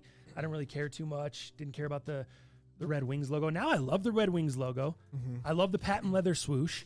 I like the extra laces they come with. The only thing I don't like about this shoe is the tongue tab. I don't like how it's outlined in white and just not regular traditional red. And I don't like how it doesn't overlap over the back. Yeah. It's just stitched on the front kind of traditionally, unceremoniously, Jordan midly, if you want to say. Yeah. So that's a little bit. It does. The way it's stitched and the way it's on there, very mid. Yeah. Resembles the mids, for sure. So that's a little. You know what I don't like? I don't like the candy ribbon on the back. Oh, yeah. That doesn't bother me That too reminds much. me of that stupid hard holiday candy. Dude, remember that hard holiday candy? Absolutely. The ribbon candy? Fuck that candy, dude. Sorry, Aunt Berta. Yeah. Dude, for that, I almost want to say I'm out on the shoe. But the quality is so great. I actually would have preferred the Jordan logo in black, personally. And some people might say that might be too much, but having the little red tongue tab, I'm cool with. I wish it would have been stitched over. I think it just makes it too similar to the pine. You're probably right. Because the pine, then the only real difference would be the tongue tab and the no patent leather swoosh on the pine. And I guess they're candy cane. The Pine 2.0 was a matted black. Was the Pine 1.0 matte? Or you was know it what? gloss? I'm tripping. That's the thing. The Pine 1.0, it is almost like a sail color, not this. Correct. And the toe box is green. That's what I love about it. It's not this not the color white. blocking. It's Nope. not the white. This is black in the front because it's a green toe box. So it's not even the same color blocking. Never mind. Wouldn't look the same. T2 case. I didn't think the quality was that amazing when they were in my store. I don't know if it was the pairs you got, dog, or what, but these are pretty nice. Yeah, man. Did you pull back the flaps right here and this isn't like dog, this isn't fake tumbled leather, bro. This isn't like go to your camera now. This isn't, I don't know. You said you had them in hand too, so I don't even know what I'm going to try to talk you out of or explain to you because you saw them in hand. Right. I could see if you're like in pictures maybe, but dog, this tumbled leather right here on the back side or like on the, damn, I don't know if I'm able to, like right there, like where the you're gonna have to talk, Dal. Yeah, I think what he's kind of referring to is on the back there. I mean, yeah, it has that tumbled look, and sometimes that gives us like some not real shit. But look at that flap there; it is super supple, super soft, and even all the way into the back, it all stays that same kind of quality material. And then even below that candy ribbon, it's still really soft on that back heel panel. I don't know, man. I think it's really soft. It's a really nice material. I didn't feel the midpoint, like the white there. How soft is that? That shit is so, dude. Is that stupid soft too? Yeah, super nice. Yeah, it's pretty nice too. Yeah, I don't know, man. I don't think this one's. This isn't tumbled right here, but it's so soft. Oh yeah, for sure. It's not tumbled, but it is crazy soft. It is crazy soft, yeah. Yeah, I don't know, man. I think anybody that hasn't seen this pair, you might want to go check these out. And then obviously there's probably going to be better pairs out there, quality control stuff, but I don't know, this seems pretty just good out the box. I don't know that we have a special pair by any stretch. Right. I just pretty think, good. Yeah, dude, I don't know. I think the quality's really, really nice on them. Mm-hmm. But it's not like one of those shoes that looks like good quality and it's shitty, or like they're hard as shit. Right. Like the Pine Green 2.0s. Yeah. The quality dude, was exactly. supposed to resemble that nice tumbled leather, but they were awful, dog. Thank you. Pine Green 2.0s. awful. These, pretty nice. Even that top sector is really nice and squishy. And the leather, and you can just tell. I think these are nice. Yeah, they are, dude. And I think once people, I don't know, he said he already had them in hand, but Yeah. I think the more people see them in hand, it's only going to drive up that value. Yeah. The Boston story's sick. Yeah, I think that's cool. But, yep, that's what we got going on with these, man. I like them. So what size is this? 11.5. That's my size. And I got a 12. Dude, Dirty DJ just said in the chat. That's my size. Dow's going to try to grab that 11.5 off you. Yeah. Oh, and then this shoe, I don't know if you saw, they do come with the, just comes with the Nike green hang tag. Oh, just like they did on the Chicago's. Yeah, similar leather hang tag didn't there. see the Chicago. So nice. There you go. Well, but they gave that and extra laces, remember? Yeah. I think that's a bargain when you get that and laces. If they gave you that, no laces, I'd be upset. And they give you everything you need. They give you both red and green, and they give you the black in the shoe. Like, I think that's a pretty good deal. Yeah, what more do you need? What was the retail? 170? 170, yeah. 170? 170, yep. Well, since this was your investment, I'm not going to try to buy these off you. I'm going to let you sit on them. Yeah. I mean, I paid resale. I mean, I'm not going to ask you to give me retail, you know what I mean, when you paid resale. It's a great shoe, man. I think I like it. Yeah, Mochas are going to be a nice investment too, Dirty DJ said. Me and Dow were talking about that last show. I know. Or maybe it was before last show. Just you and I were talking about it. Mm-hmm. Yeah, I was thinking about buying one now. I could have got it for like 305 or 310 at the lowest, and now they're back on GOAT, like up to like. Yeah. I just threw the whole shoe on the ground. It doesn't matter. I lost my ears. Oh, did I unplug you? Yeah. Did I unplug something? Did I mess up the show? Shit, sorry guys. I just dropped the. I was trying to put the shoes back up on the table just so we could have a nice display. And of course, that's why we can't have nice things here at the show. Because we don't deserve nice things. Thank you. Sorry, Dal. I apologize. Dude, these are so... I can't even open them now. You put them back in upside down. They're like, just whatever. Just put the top on. It doesn't even matter anymore. It doesn't even matter. There we go. Nice little display there. What was I saying? The Mochas. The Mochas are going to be... That's going to be a shoe. I know, especially with the... It's going to resell like crazy. Especially with the Travis Scott influence. It's a very fall shoe. The colorway is super easy to wear. Great shoe. Great shoe, man. Ready to see our second one? Yeah. All right, man. We'll start off. We'll leave the off-whites for the latter. Let's go with the Union Zoom 92s. Yeah, all right. There's tons of pairs I'm hearing, Dirty DJ. Yeah, I've heard there's tons of those Mochas too, but dude, I mean, there's so many people that missed on that Travis Scott, that want that Travis Scott. That's Nike's strategy with this. Let's make as much money as we can off a shoe that looks similar, off the poor man's Travis Scott. And that's what they're going to do. It doesn't surprise me at all that the TSs are limited, and then these are just flooding the market with the basic version, the GR version, if you will. But they're still not going to be GR. We see it with Yeezys. How do Yeezys still have resale? How? Right. How do new colorways still drop and you still make 50? How? You know what I was going to do? They're going to go, bro. They're going to still. You remember the guy who customized your Spider-Mans and also your Ultra Boost? Which one? Your Spider-Man ones. Mm-hmm. Remember the guy who customized them for you to make them look like off-whites? Eddie Huang's. Dude, Ultra Boost. I'm thinking I'll get one pair of Mochas to just rock normally, and then I'll get a second pair, and I'll send those to him. And he can put the backward swoosh on it for me. Oh, I'll have my Travis I already talked to him earlier this year when they were rumored to drop. I already hit him up. I was like, yo, if I send you a pair of these, can you just make me a dope ass custom? He was get like, the reverse swoosh. He's Easy. like, hell yeah. So yeah, I need two pairs for sure because I would like to get one custom. Then I would just like to hang on to one. What? Fool, Zach said hope the Mochas don't brick. I got 4 pairs coming in. They're not going to brick, guy, for number 1. For 2, 4 pairs in what sizes, bro? Jeez. Holler at your boy. Yeah, man. Hey, I like shoes. Already I like 4 pairs coming in? Like, what are we? Damn. This was paying resale like that. I think right now, that's interesting because I'm with you. There has to be a ton of pairs, Dirty DJ, because resale is not crazy. It's sitting at like $330 all day. No matter what resale site you use, they're about $330, depending on, little variants for size and stuff like that. So I'm definitely, I think they're going to go, I think we talked about hopefully we can scoop them at 300. If we can get a pair for 300, I'll be pumped. Yeah, I'll do that. If I can get one at resale or one at retail and have to pay resale for one, I'd be happy. That'd be a great day. I'd be so happy. Yeah, I'm about to, since that shoe drops this Saturday? I don't know. Halloween? It's either the 30th or 31st. 31st, sorry. 31st, yeah. So yeah, this Saturday, so it drops. So I think I better sell some shoes because I'm going to have to pay resale for at least one pair. Yeah. No doubt about it. Are you doing your 10? Size 10, yep. He's asked what size. I'm a 12. I need a 10. Dal needs a 12. Yeah. He said he should have a 10, 10 and a half, and an 11 for sure. Oh, and he works with your sister, bro. You might have to hit this cat up. Dang, man. Let me know. Thanks for sliding through, bro. Yeah, I got money. Hell yeah. All right, check these out. You ready? So, dude, here's the coolest part, right? You're still rocking. Here, let me switch to your camera. You can see it better. You're still rocking the cool-ass Union box. I think that's why I bought this pair. I just wanted another Union box. Let me be honest with you It is here. But it's also part of the collection, right? Like I said, I'm going to buy one of the 4 shoes. I'm going to buy each of the 4 shoes for the whole collection and just sit on them for a little bit and see what it does. I don't expect this Zoom 92 to do big money. I got it for just under $300 plus ship.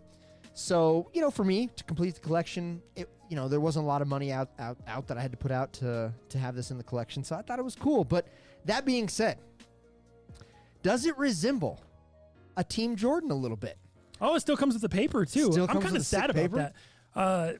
That should have been exclusive to the Union. So you could get a pair of these and still get the sick paper if you want. Yeah, you could. You could save a lot of money and get these instead. Funny. Let me hand one to you here, and we're still on your camera. Yeah. So first looks. Dude, Nike outlet.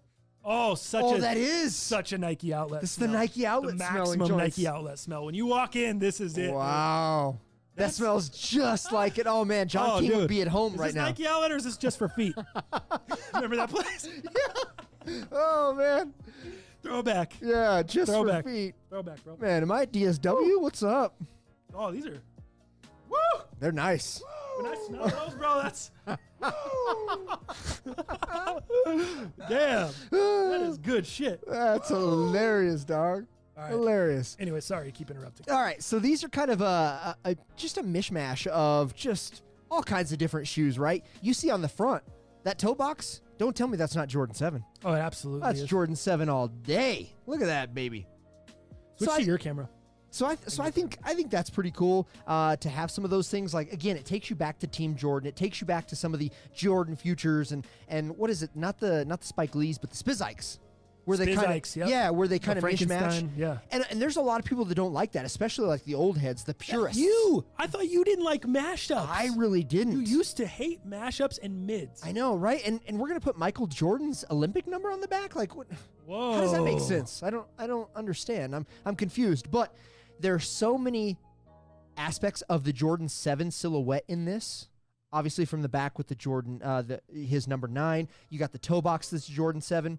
And then you have the new technology, which you have like the zoom and the react and in conglomeration with everything. You have new tech, hints of old silhouettes, and for some odd reason, and then obviously the collab, this one hit for me. It really did. So a mishmash of new tech, love tech, right?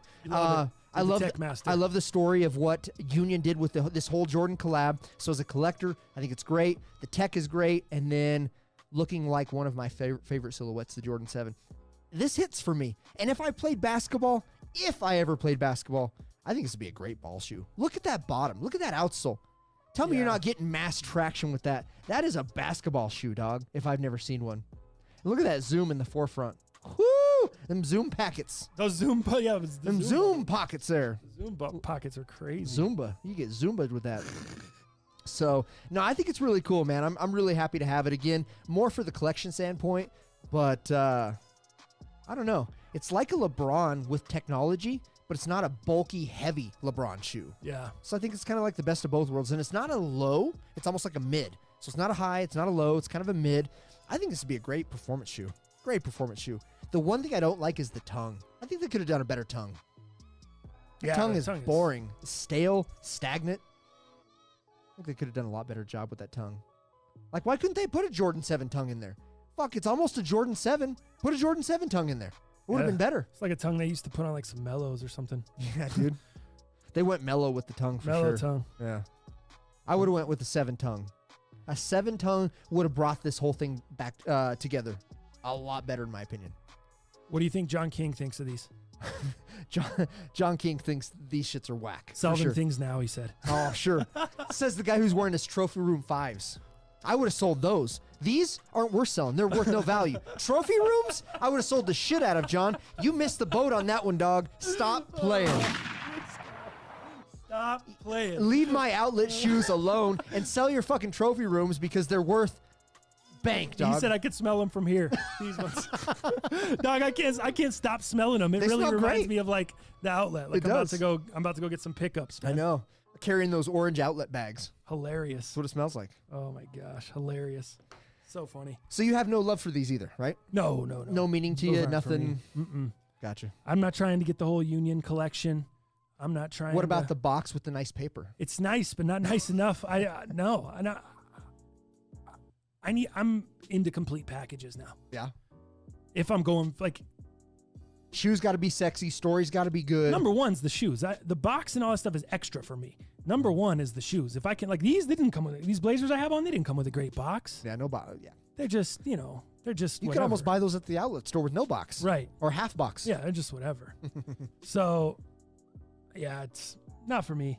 But like, yeah, these blazers, no cool box, but the shoe is great. So if the shoe is great from the start and they happen to come with some awesome packaging like this, then I'm in. But if the packaging is great, but the shoe is not great, I'm not in. I'm not one of those guys. Definitely not the cherry on top. And I'm not really a collector like you. I don't have much shit that just sits for collecting. I'm buying it to wear it, or I'm buying it as an investment to flip it later, You're smarter. No. You're smarter than I. That's true. Just into different shit, different strokes, different folks. That's true. That's true. Crank. All right, well, you can go ahead and talk a little bit. Let me package these bad boys up because we got to make room for the best shoe that I've been able to purchase all year. Let me get out the white gloves.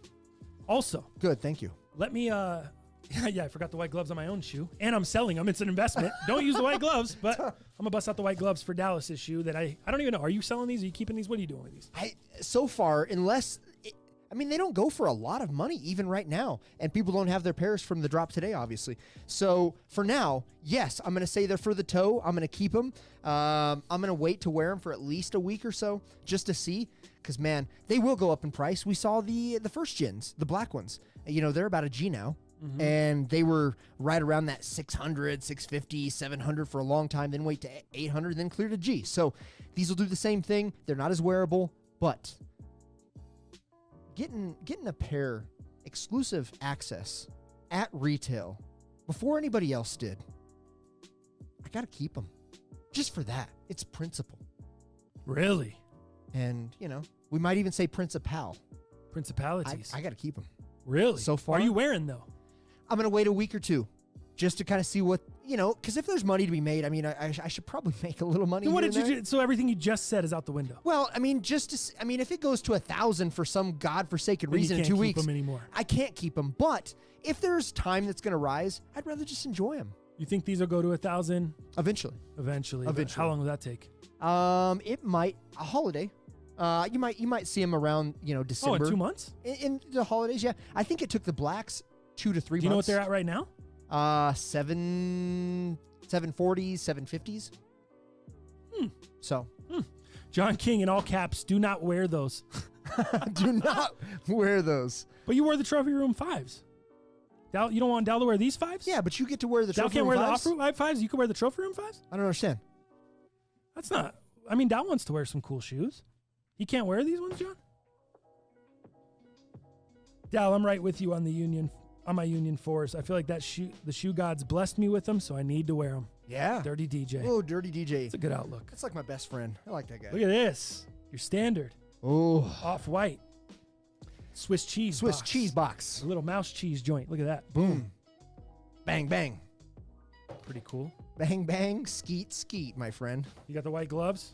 Got them. All right. Off-white paper. Beauty. The standard Jordan. It's no just clear off-white paper, no yellow or anything this time. That's what they've been doing. They've just been doing that with these 5s, right? That clear paper. Yeah. The OG off-white 5s, and then now these. Because they didn't do it with any of my dunks. Off-white dunks. Yeah. That's just a yellow Kodak paper. Yeah. As one would say.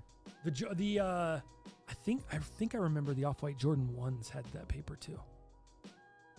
Which ones? Off-white Jordan 1s. Oh, yes, I think you're right. They had that clear paper I'm too. poor. I can't afford those. I don't know. Never seen them. I did. Did you? Yep. Wow. You're rich. Wow. Dude, these things are laced tight. Like I was trying to pull the tongue out and style them and stuff, but... Dude, I feel like they have COVID. They can't breathe. Yeah, these bitches are tight, They have bro. COVID, no? Are tight. Phil Beast, wear those piss 5s off-white style. Life is too short not to wear them. I probably won't hit the weight room like Fail Beast with these joints, but... You're not going to get on the bench press with them? I might get on the bench press with these, for sure. I got to... you know what I'm not going to go do? I'm not going to go hunt 2 snakes that are in my window seal with these. Oh, yes. I'm not going to do that. I remember that. That was good. I'm not gonna... On your IG story. Follow Dal on social media. Yeah, Dal Balantonio. There you go. What do you think, man? You know what? I'm excited for your opinion because you're not a big Five guy. And I love these. And the reason you're not a Five guy is because they're so thick. They've got so much padding. These don't. Nah, these deconstructed bad boys are sick, in my opinion. These are dope. These are so dope. The cream color is just. It doesn't on this like in hand. It doesn't look like it's wannabe vintage or whatever, kind of like it does in the photos. Right. It looks just like a super clean cream. Like. Switch to your camera. I'll show it close up here. But see if I can do that with the white gloves. Really not. No, you can't. I had to take mine off just to approve Failbeast's comment there because he cussed. He said piss. All right, I guess I'll just use one hand. How about that? Can't wait to get my pair in. Hadn't hit on sneakers in forever. You hit, Mish? Nice job, Misha, guy. congrats, bro. Good shit. Yeah, I can't even hit a soundbite with the gloves on. I think those are cool. They're cool, man. And I know, obviously, the biggest complaint is where the laces go through. You know, having that so, like, piss yellow, I guess, as you would say, like Failbeast. I think that's been, obviously, the biggest complaint, you know, trying to get that vintage antique look. But in hand, I don't think it looks that bad. I think it fits pretty well. I've seen, like, screenshots. I've seen people do reviews. And maybe it hasn't looked as good on film. But in hand, I don't have a problem with it. I'm here for it. What about the holes in the back and all that? They're weird. But I can look past them. And a lot of it's because, dude, I have, a couple pairs of the Element 87s that are already shower curtains for me. And being able to change your socks and have that versatility to give it a different look, a different pop, I think only adds to the shoe. Dude, when I think of Off-White, I think of custom, right? This looks exactly like my metallic 5s after like a few wears. Yeah, how totally. the bottom gets like that. Oh, yeah. All yellowed out like that. I think it looks awesome. I love that. Well, it's good that it just comes like that now. You don't have to worry. I know. About now I don't have to. It's all nice and icy when you first get them, and then after a few wears, it looks like this. Now I don't have to worry about any oxidation. It's already done for me. It's even better. Yeah, I think these are cool, man. But you know what I want to do is so I can help you, because when you have to buy these at resale or whatever you decide to do, I need to let everybody know how sizing works on these. I've heard that you can go a half down in these Off-White 5s. And the reason is because they've taken so much padding out of the traditional 5 that some people are going half down. Really? Yeah, that's what I've been hearing. So I think I should take Failbeast's advice, wear these bitches, give some people some good information on sizing. Because those YouTubers ain't doing that. They ain't putting them on. Seth Fowler probably did. Seth Fowler probably wore his, but... Sizing, yeah, because without the... I wonder, too. These are your normal true? True to size 10, yep. Wow. Smell is crazy Isn't on these. it? Like, it's different. Oh, no, it's not. It's just fake shoe smell, but obviously these aren't fake. It's not a Jordan 1 smell. It's not the outlet smell. It's different. Yeah. But it's chemically. It's super... Oh, yeah, mad chemicals on this one. But I think a lot of 5s are. We talked about that with 5s and 6s. They are, remember? Yeah, they get that chemical. They just use different glue or whatever. Mm-hmm. So it's just, yeah, man. As you look at these, I think you and I talked about it on the 5s when we kind of took a little bit of a look. I don't know if we did that on the cast. A homie might have just came through and showed us the 5s. Are you worried about durability? Remember the foam on top of these as you insert your foot?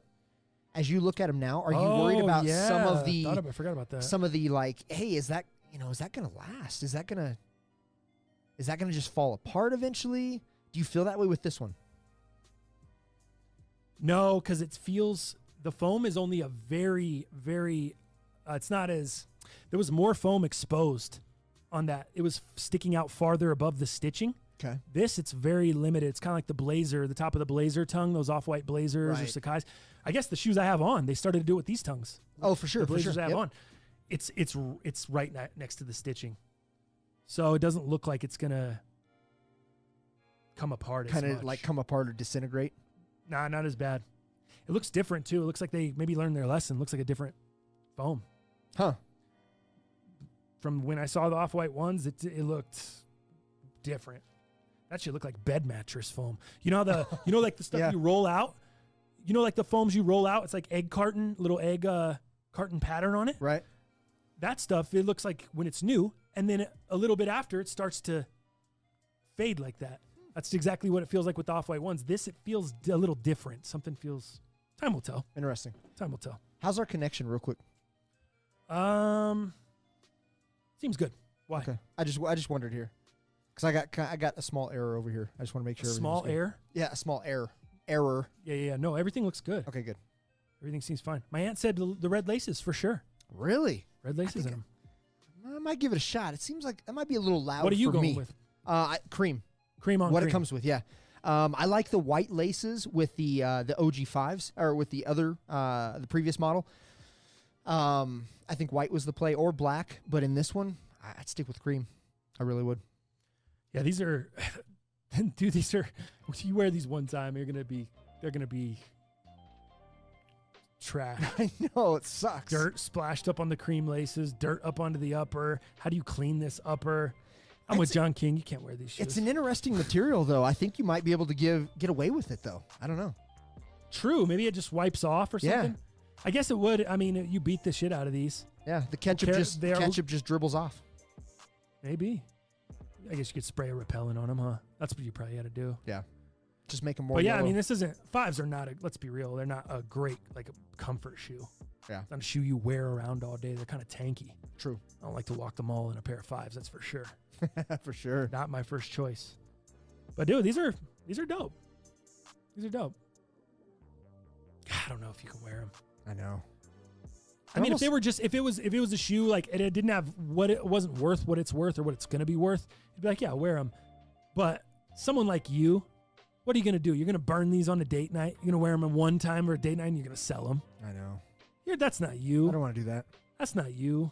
We're being real here. I know Failby says wear the shoes, and I do agree with that take as well. Yeah. But that's not you. It's not me. You're not in the gym doing squats in these. Mm-mm.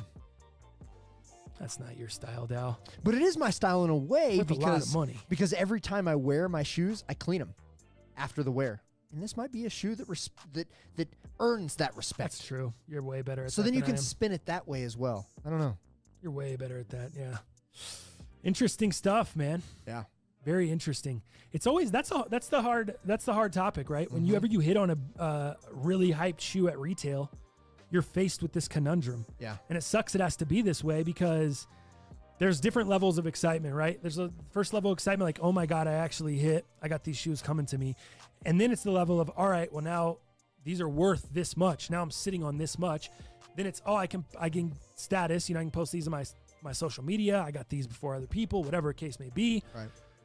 And there's all these different levels of emotion, but at the end of all that shit, when you actually get the shoe in hand, what it trickles down to is, are you going to wear the shoe? Or is it money to you? Is it value?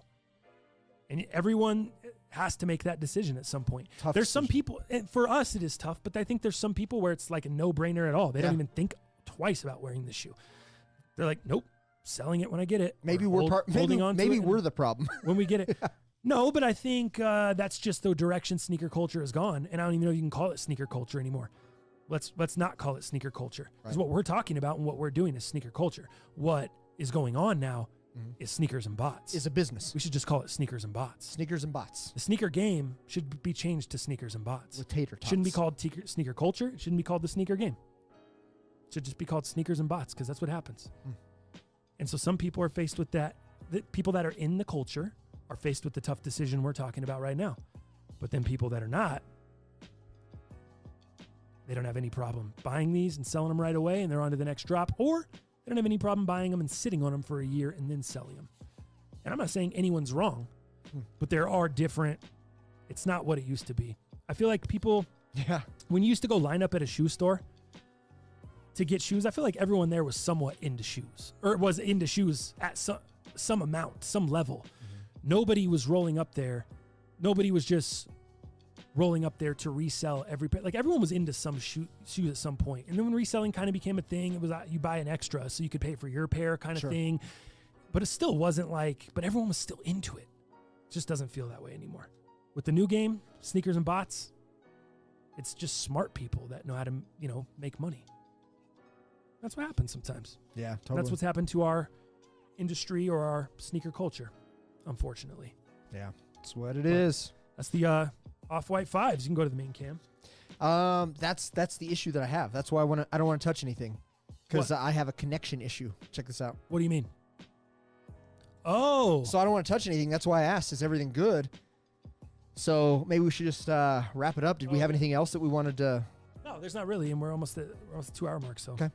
Yeah, I just was looking through the chat. But it is very interesting. And I know a lot of you guys probably face the dilemma we do. That's why you listen to this show, and you guys are consistently in here every week. 39 watching, 31 likes. Is my computer broken? John King. He didn't say, is my computer broken? I added that. But he did say that last week. So it's a great freestyle. Yeah, I did a little mishmash. Bringing last cast into this cast. I get what you're doing here. Let's see who said it. I think it was Danny Belton. He says, sell them and get something more wearable and something for Robin. Oh, wow. Nice. Danny B with a little bit of love tank advice. Man, I bet Danny B is doing just fine in the love category over there. Good for him. Little love tank advice from Danny B. Man, I like it. Got to bring that back. I like it. Hilarious. I was in line for the recycled dunks, and the dude next to me wouldn't shut up about the resale price. Yeah. There you go, Jason. That's what it Jason is. Ramirez. Yep. New Adidas outlet in Thornton has Boost on sale, fellas. Armando Silva, does it? Do they? Kind of Boost. You better hit that. You're heading up north tonight, right? Yeah, but I'm trying to get. I think I got my Boost, bro. Dude, I got so much I want to buy the college joints because I some of those colorways, I'm like, oh, I would really like that. And I don't have a purple Boost. I don't have a, you know. But I got to sell a couple of the pairs that I got to sell some first. Even with the crazy That's tongue? the rules of myself. What? Even with the crazy tongue, as long as it's discounted, you're good? That tongue's crazy.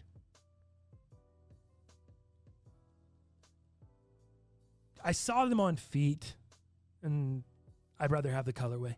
Like those ASUs, like I love that bright yellow. Sick, yeah. I mean, it's just the colorway. That makes sense. The colorway. Mia Jones says, yeah, we like shoes too. Oh, what is she talking about? when Danny Belton says, and you get something for Robin, and I'm like, oh, that's probably good advice. Yeah, she says, yeah, we like shoes too. Funny. Mia does. Mia's got some good boost. Funny. Danny B putting you up on game. Hold up. Favorite shoe is the Yeezy 500. I think he said, it's like I can slip them on with no hands and be out. Yeezy 500. Yeah. I'm trying to even remember. That's the rhinoceros foot one. Remember with the bottom side? The Mueller and I picked you up a pair. I had the desert rats. Desert rats. Is that what it was? Yes, the desert rats. I had the desert rats. The desert rat, yeah. Or the black utility. I heard those. I had the black utility. I wore those desert rats one day and I flipped them, but I could see how those could become just like a daily, like leave them by the door, slip them on, because I could see how they could the Adiprene Plus. Yeah, I could see how that could break in nicely, and they could become a slip-on joint. I totally can see that. I'll see if they have a pair. I'll let you know. John King said they're going to be at the outlet. Let's check that out. All right, man. I think that'll do it for today's show. Thank you to everybody that came through the chat, chopped it up with us, put us up on game. And my man Jay Nasty, bastards, hit like on the way out. Thank you, Jay Nasty. Thank you, Jay Nasty, putting people in line, as always. Good luck to everybody on their fantasy lineups this week. I'll have the DraftKings up later today. I'm going to try to get everything up like normal. I'm going to be kicking it with some friends over the weekend. I have one of my homies is in town, and we're going to get together and hang out. We haven't kicked it for a while, so that's going to be fun. That's what's on tap for my weekend. I'm going to enjoy that, and hopefully we're going to go 5-0 in heaters, man. 5-0. Go 5-0 there. If I go 5-0 there, that means you got 2 L's. That's not good for you. That means I'm in trouble over here. That's not good for you if I go 5-0. And you're either $10 richer or I am. Right. One of the two. Exactly. One of the two. As always, we'll be back here on Monday to chop it up and go over the results. And everyone have a great weekend, man. You guys be safe, and we'll see you fools on Monday. Yeah.